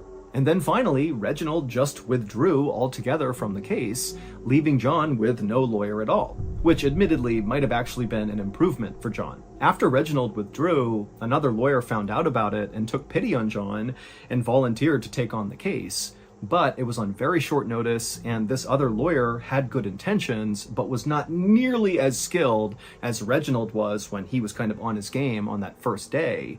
And so really quickly, this lawyer kind of fumbled the case, and then when it went to the jury to decide whether or not John was guilty, it took them less than an hour to come back and say, "Oh yeah, he's guilty, he killed Emma." And so John was sentenced to death by hanging. For the next 3 months, John sat in his jail cell waiting for his execution. And as he waited, he continually insisted that he really was innocent and that ultimately God would protect him.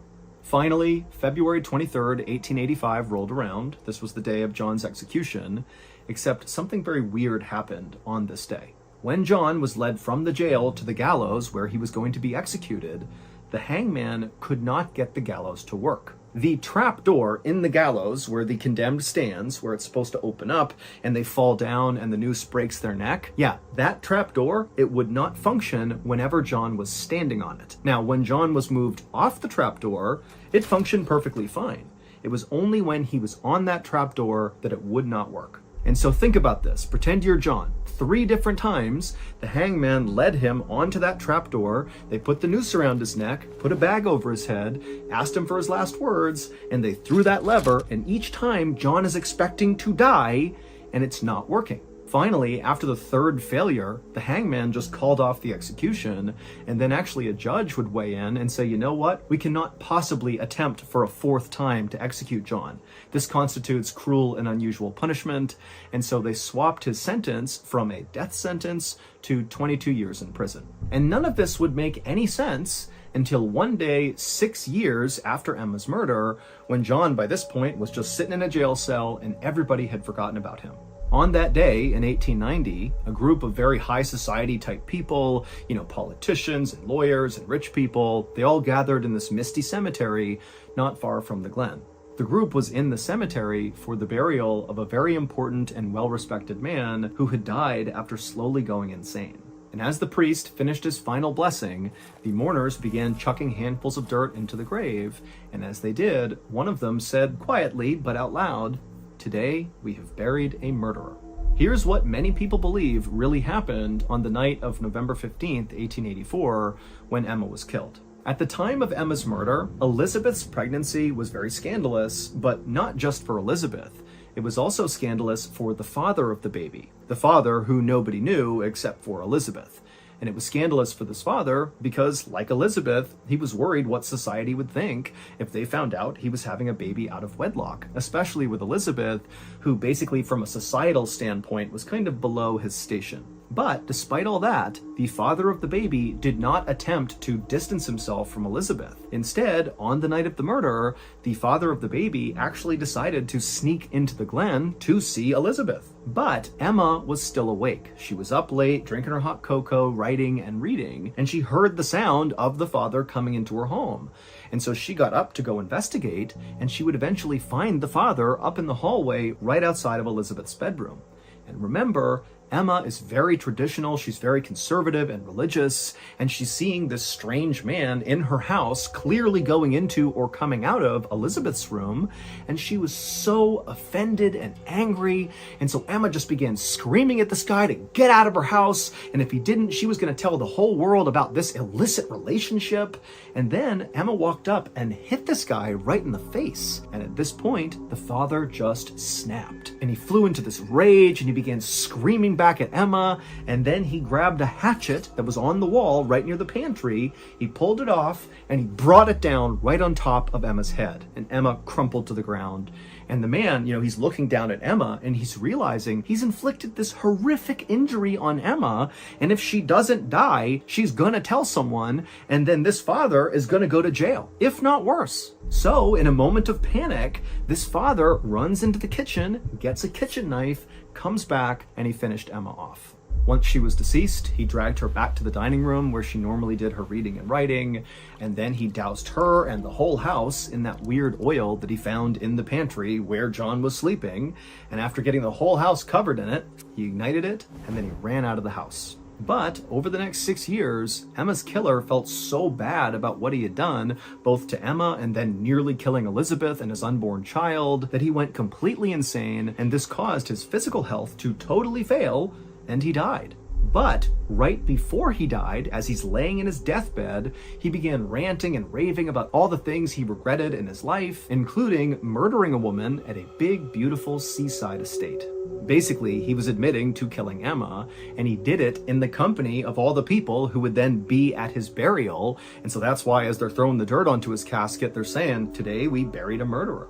The killer's identity was none other than Reginald Templar, John's lawyer. Now, nobody knows if Reginald took John's case because he felt guilty and wanted to prevent an innocent man from going to jail, or if he just wanted to sabotage John's case to ensure he did go to jail to protect himself. We don't know. Either way, though, it was during the course of this trial that Reginald began his descent into madness, which would ultimately lead to his death. Some people believe the reason the gallows malfunctioned every time John stood on that trapdoor and it wouldn't open was because of divine intervention. That God or a god or some deity came to earth and literally interfered with the execution to spare John's life. And the reason people think that is because, John really was an innocent man and he did not deserve to die. John would serve all 22 years of his sentence, and then when he got out, he became famous for being the man who could not be hanged. John would eventually get married and he would move to America, where he would live a very happy and quiet life until he died at the age of 81. There is one person in history whose name is so tied to horror that in many ways it's become sort of synonymous with evil. This person committed some of the world's worst atrocities, and in fact, they could have committed many more that we don't even know about. And part of the reason we don't know about it is because they got away with it. And even worse, they never came out and said why they did anything. There's no motive, there's no manifesto, there's virtually no communication with authorities or the public or anything. However, there is one time that this killer, for whatever reason, did reach out and communicate with somebody. And this interaction is simply known as From Hell. On the evening of October 12, 1888, a 49-year-old businessman named George Lusk walked into his upscale home in East London. He grabbed the mail that his housekeeper had set out on the table by the door, and he began sifting through it. And at first, all he saw were a couple letters from friends, and he saw a couple of invitations to upcoming parties. And then he got to the bottom of the mail pile, and he stopped. Because at the bottom of the mail pile, there was a postcard and a letter.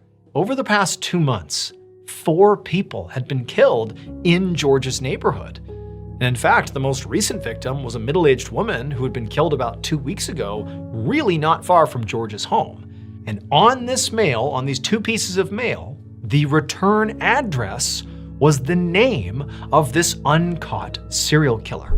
George was so scared of this killer, as he should be, that he had formed this neighborhood watch group to go out and try to catch this killer. And in fact, just recently, when George was just looking out his front window onto the road, just kind of looking around, not part of his neighborhood watch group, but just kind of scanning the area, he had seen this kind of sketchy-looking guy with a big, thick beard standing on the other side of the road, and he was kind of in this alleyway. And this guy, it looked like he was staring right at George, very intently so.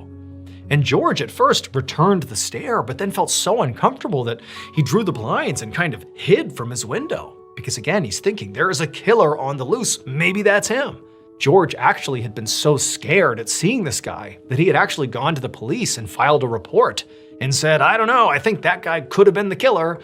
But the police really couldn't do anything because all they had was a sort of generic description of some guy standing on the road not doing anything.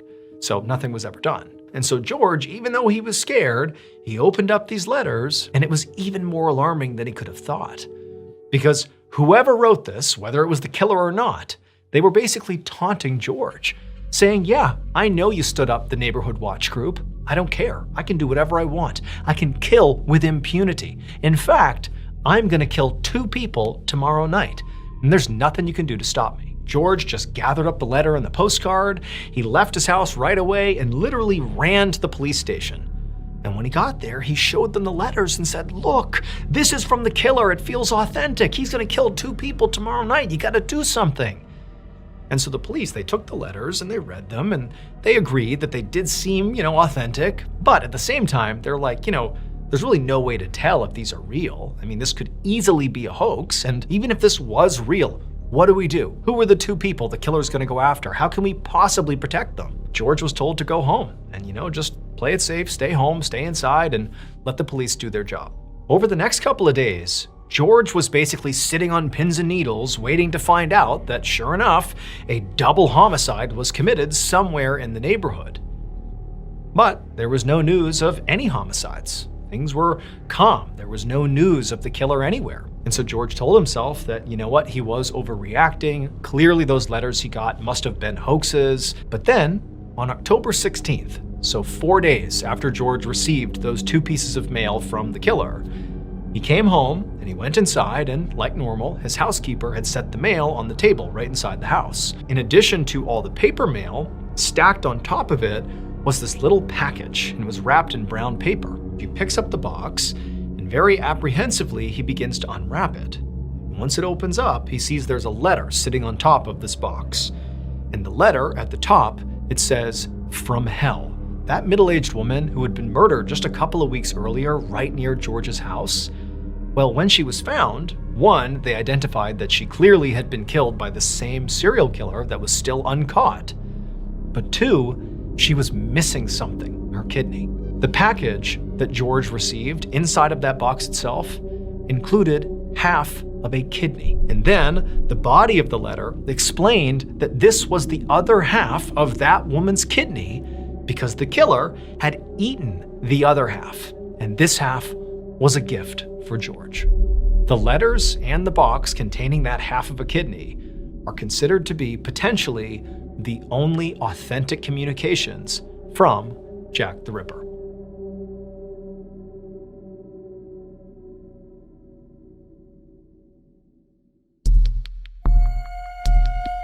of Ohio lies a small town called Wilshire.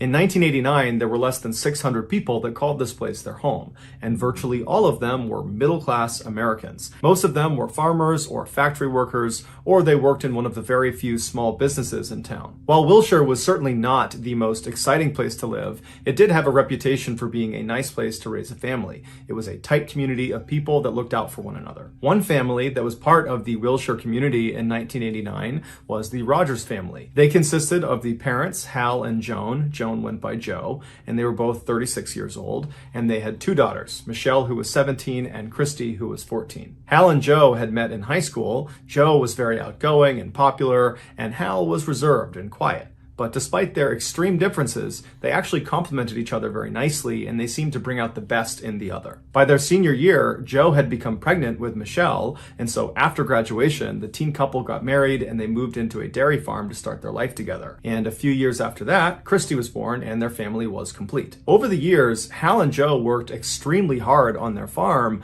but it just wasn't enough to pay the bills. So to make ends meet, Joe had to get a second job working nights at a factory where she drove a forklift and worked the assembly line. While life was certainly not very easy for the Rogers family, they always found a way to stay positive and upbeat. The girls were very popular in school and made friends easily, and when they were home, they were always goofing around with the farm animals that they loved. As for the parents, they always carved out time every week where just the two of them could sneak off and get breakfast or dinner together. But their simple, happy way of life would be shattered later that year when it was discovered that Hal's brother, John, who actually lived with them in a trailer on their farm property, had secretly been assaulting Michelle for the past 3 years. Michelle hadn't told anyone because John had threatened to kill her, but when inappropriate pictures of her turned up inside of his trailer, his horrible secret was out. John went to jail for a very long time, but the damage he left behind was unbelievable. Michelle couldn't even talk about what happened to her. Meanwhile, Hal, her father, was just beside himself. He could not believe that right under his nose, someone was harming his daughter, and that it was his own brother doing it. He wanted to kill his brother, but his brother was in custody, so he couldn't. And making this situation even more painful, Hal and John's mother wound up siding with John. She believed Michelle was lying,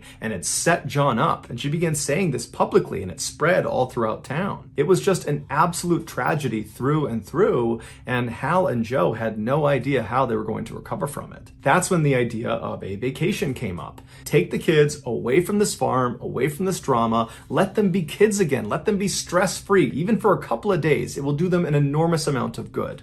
And so Hal decided he would actually stay back at the farm, and just Joe and the girls would go. It would be a girls' trip. When Joe told her daughters, they were ecstatic. They had never been on a vacation before, and in fact, neither had Joe. Joe told the girls that they needed to plan out this trip, pick the place they wanted to go, plan out the itinerary, but keep in mind, they had to drive wherever this vacation was going to be, and their budget was going to be fairly tight. The girls decided on Florida, and for weeks, they meticulously planned their itinerary, trying to maximize sightseeing opportunities both on the road trip and also at their destination. Finally, on May 26, 1989, the day had come for the girls to head out on their journey. They said bye to Hal, and then they loaded up into the light blue family sedan, and they were on their way. The trio drove south for about 8 hours on I-75 through Ohio, Kentucky, Tennessee, all the way to Georgia, which was their halfway point. They found a motel, they crashed there for the night, and then the next morning they got up early and they finished their trip all the way into Florida. And for the next couple of days, they followed their itinerary and went to amusement parks and zoos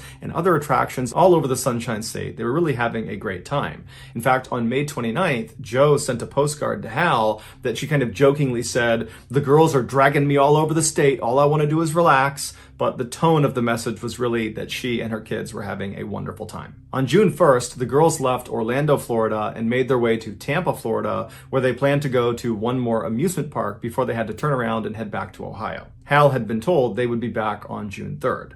But when June 3rd came and went and the girls did not show up in Ohio, Hal was not immediately concerned. Hal was very restrained and composed. He almost never showed any emotion. So when things didn't go to plan, he didn't panic. He just assumed that Joe and the girls had decided to stay a little bit longer. They had each other and they would be fine, and he would see them in a couple of days. But over the next couple of days, the girls did not show up and they never communicated with Hal. And so on June 6th, Hal went to the police and he reported his family missing. The police investigation was slow at first because there was a general belief that these women had decided to just stay out longer because they didn't want to come back to this dairy farm that now was home to a lot of terrible memories after this revelation about their uncle. But 2 days after Hal went to police, everything changed. That morning, a motel maid in Tampa, Florida, noticed something odd about room 251. She had cleaned it earlier in the week and had made the beds and put the towels up and moved the occupants' luggage onto chairs and tables so it was nice and neat.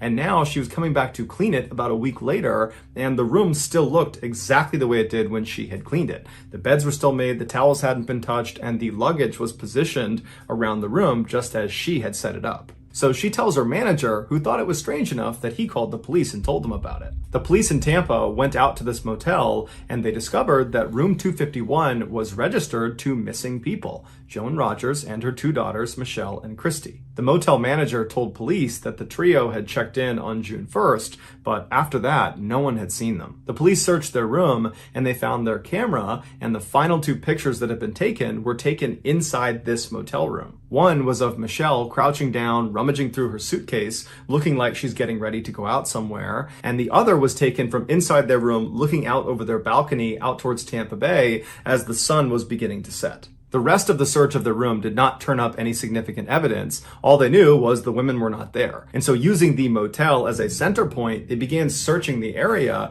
and pretty quickly they found Joe's car parked a mile away from the motel near a public boat ramp. Joe and her daughters were nowhere to be found, and initially there was nothing inside or outside the car to indicate where they might have gone. But upon closer inspection, they found 2 brochures sitting on the floor of the car, and on each of them was some handwriting. The first brochure had a note that was clearly written by Joe, and it was directions to the boat ramp where the car was parked. On the other brochure, the other note, the handwriting was not Joe's or her daughter's. It was some other person's handwriting, and that one was directions to the motel where Joe and her daughters were staying. The police had no idea who wrote this second note, so they started by focusing on Joe's note, the directions to this boat ramp. Specifically, they were looking at the last couple of words in her note where she wrote blue with white. And investigators assumed what this meant was when she got to this boat ramp using these directions, she needed to look out for something that was blue and white. And what would be blue and white at a boat ramp? Boats. And that's when the police made a terrible connection. 4 days earlier, the Coast Guard had made a discovery out in the bay about 25 miles away from where Joe's car had been found. At the time, no one was connecting this discovery to the 3 missing women from Ohio because no one in Tampa knew about the 3 missing women from Ohio. But now that they did know about them, the connection was obvious. While it would take 3 years to finally put all the pieces together, the police would eventually figure out what happened to Joe, Michelle, and Christy. On the morning of June 1st, they got in their car and they left Orlando and made their way to Tampa. When they got to Tampa, they couldn't find their motel. So Joe pulled over on the side of the road and she got out her brochure that had a map of the area. And as she's studying her map, trying to figure out where she is, a man approaches the car. He was white, he was in his 30s, he was average height, average build, he had blonde hair and a mustache, and was just overall kind of unremarkable and unthreatening. And so he went up to the driver's side window, and Joe rolled her window down, and he said to her, are you guys lost? I see your Ohio license plates and you're pulled over here. I'm from the area. Can I point you in the right direction? And Joe would say, actually, yeah, we're lost. We can't find our motel. Do you know where this motel is? And this guy would say, oh yeah, I know where that is. Here, give me that brochure and I'll write the directions down for you. So Joe hands the brochure up to him and a pen, and he writes down directions to the motel they're staying in. And then after he gives it back to her, Joe thanks him and he says, hey, would you guys want to come out on my boat tonight and watch the sunset out on the water? It's beautiful. And Joe and her daughters thought, you know what? This guy's friendly. He's helpful. He seems pretty nice. Sure, we'd love to go with you. And so this guy says, great, I can't wait to see you. And he proceeds to give Joe directions of how to get to this public boat ramp where his boat is. And so she takes notes on the other brochure as he's talking. And then he tells her also, when you get there tonight, look out for my boat. It's blue and white. And so she makes the note blue with white. And after that, she thanked the man not only for giving them directions, but for his generosity to allow them to come out on his boat with him that night. And as he walked back towards his car, Joe and her girls followed his directions to their motel. They got there around 12:30 p.m. They checked in. And then after that, it it's not really clear how they spent their afternoon. Whether they went to the beach or a park or something like that, we don't know. But at 7:30 p.m., they were spotted leaving the motel restaurant. And then after that, they went up to their room for a little while to get ready for their trip out on this boat with their new friend. And as they were getting ready, putting their bathing suits on and shorts and jackets, Joe or Christy got out the camera and they took a picture of Michelle as she was crouched down getting ready. And they also took a picture of their view from the balcony out over the bay as the sun was starting to go down. After they were all finally ready, they put everything away in their room, they headed down to their car, and Joe drove them the mile over to the boat ramp where they parked. They saw the blue and white boat and their friend was on it, waving to them. And then sometime between 8:30 and 9 p.m. that night, the women boarded the boat and the man took them out into the middle of the bay. Exactly what happened out on that boat, out on the water, is not entirely clear. But what we do know for sure is that at some point, their new acquaintance turned on them. And he almost definitely assaulted all three of them. And then after he was done, he tied them all up. He tied their ankles together and he tied their arms together behind their back. And then he put a strip of duct tape over all of their mouths, but he kept their eyes open. He wanted them to see what he was going to do. And then he went into his boat and he pulled out 3 30-pound cinder blocks and he set them on the deck in front of the three women so they could see what he had. And then he got 3 long stretches of rope and he tied one end of each of these pieces of rope to each of the cinder blocks. And after each cinder block was securely fastened on the end of these long lines of rope, he would tie a noose on the other end of each of these lines. So there were 3 nooses and 3 cinder blocks. Then he grabbed one of the women, he stood them up, he put a noose over her neck, he tightened it down, he walked her over to the edge and he pushed her off along with her cinder block. And so as she is struggling to stay above the water, her loved ones are in full view of her. They're watching this happen. And then at some point she sunk below the water and didn't come up again. At that point, the man grabbed another woman, stood her up, put a noose on her neck, tightened it, and then brought her to the edge, pushed her in the water along with her cinder block. And just like before, the last woman on board the ship had to watch as her loved one struggled and eventually sunk below the surface. And then at that point, the man grabbed the last woman, he stood her up, put a noose on her neck, tightened it, and then pushed her off the edge along with the cinder block. And at some point, she too sunk below the surface and did not come up again.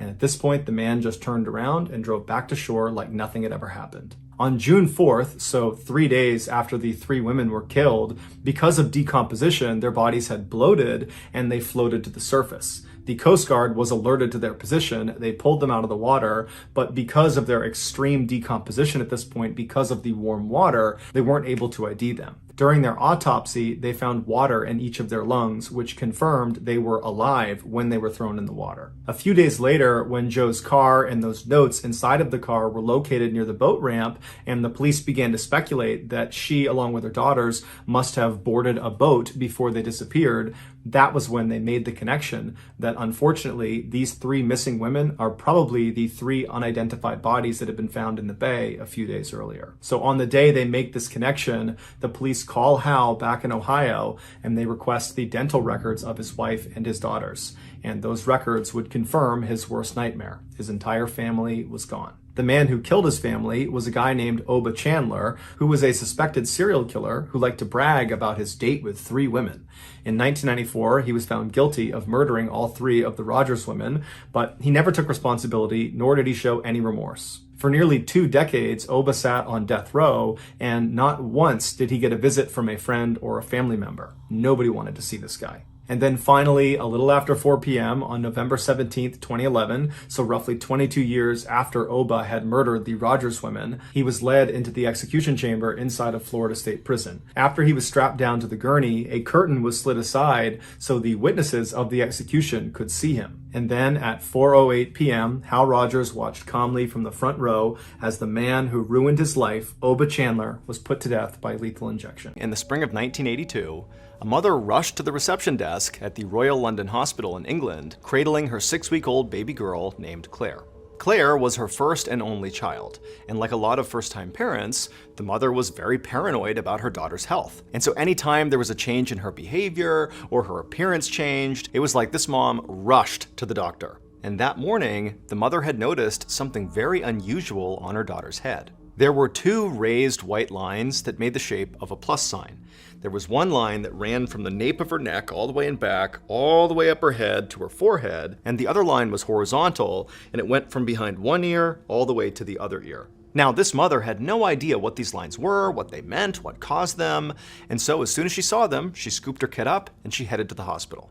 Now, in the past, every time this mother had brought Claire to the hospital, the visit always ended with, "Your child is just fine." But this time, when the receptionist saw Claire's head and saw those lines, she immediately said, "Those do not look normal." And so she handed the mother some paperwork and told her they would get Claire to a neurologist as soon as they could. 15 minutes later, the mother stood in an exam room and watched as the hospital's pediatric neurologist, Dr. Farhad Afshar, examined Claire's head.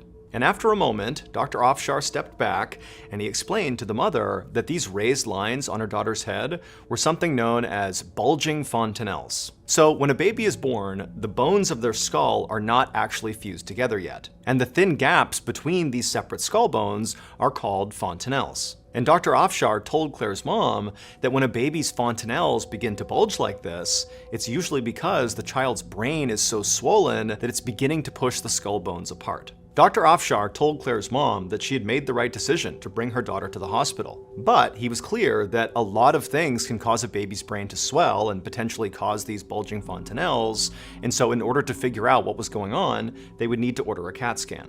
Claire's mom felt uneasy, but she said okay, and so they did the CT scan, and then a few minutes later, Dr. Afshar came back into the room with the results. And with a grave expression on his face, he told Claire's mother that he had some terrible news. Her daughter had a brain tumor. Hearing this, Claire's mom felt like the entire world was crumbling all around her. She was terrified for her daughter, and she had a million questions. But before she could ask any of them, Dr. Afshar said, "There's something else." He said that normally brain tumors are made up of brain cells. But based on the CT scan, it looked like Claire's tumor inside of her brain was made partially of fat and partially of bone. Dr. Afshar said he had never seen anything like this and couldn't even begin to explain it. But the one thing he did know is that whatever this thing was, it had to come out of Claire.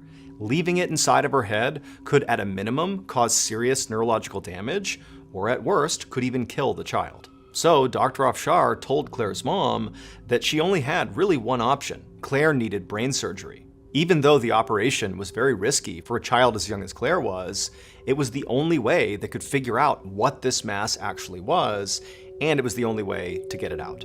Soon after their conversation, Dr. Afshar was standing in the operating room with Claire sedated, laying face down on the table in front of him. Dr. Afshar made an incision across the back of Claire's head.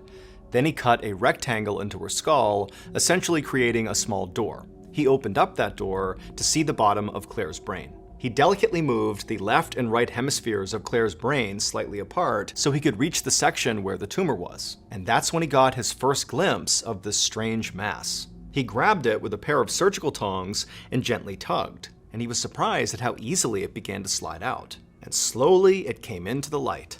And when Dr. Afshar finally got a full look at what this thing was, he was so stunned he just froze, staring at this thing that seemed impossible. And so after setting this strange mass aside, Dr. Afshar closed her skull, stitched her head up, and then sent her to the pediatric ICU. Claire laid unconscious in a hospital bed with her mother by her side for weeks. Meanwhile, Dr. Afshar ordered a genetic test on the mass he had removed from Claire's brain. And it turned out Claire was not an only child like her mother thought. She was actually a twin. And the mass that Dr. Afshar had removed from Claire's brain was her twin sibling's fetus. Claire had an extremely rare condition called fetus in fetu.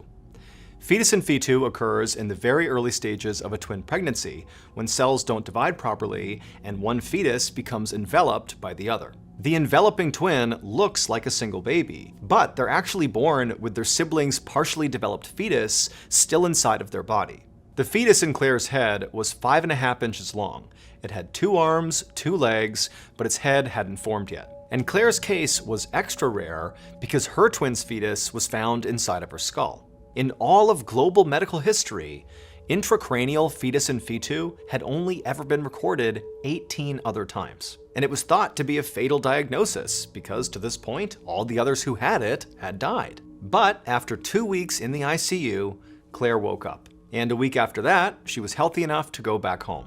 And by 18 months old, she had fully recovered and had no lingering neurological problems. As far as the medical literature suggests, Claire was the first person to ever survive having her own twin removed from her brain.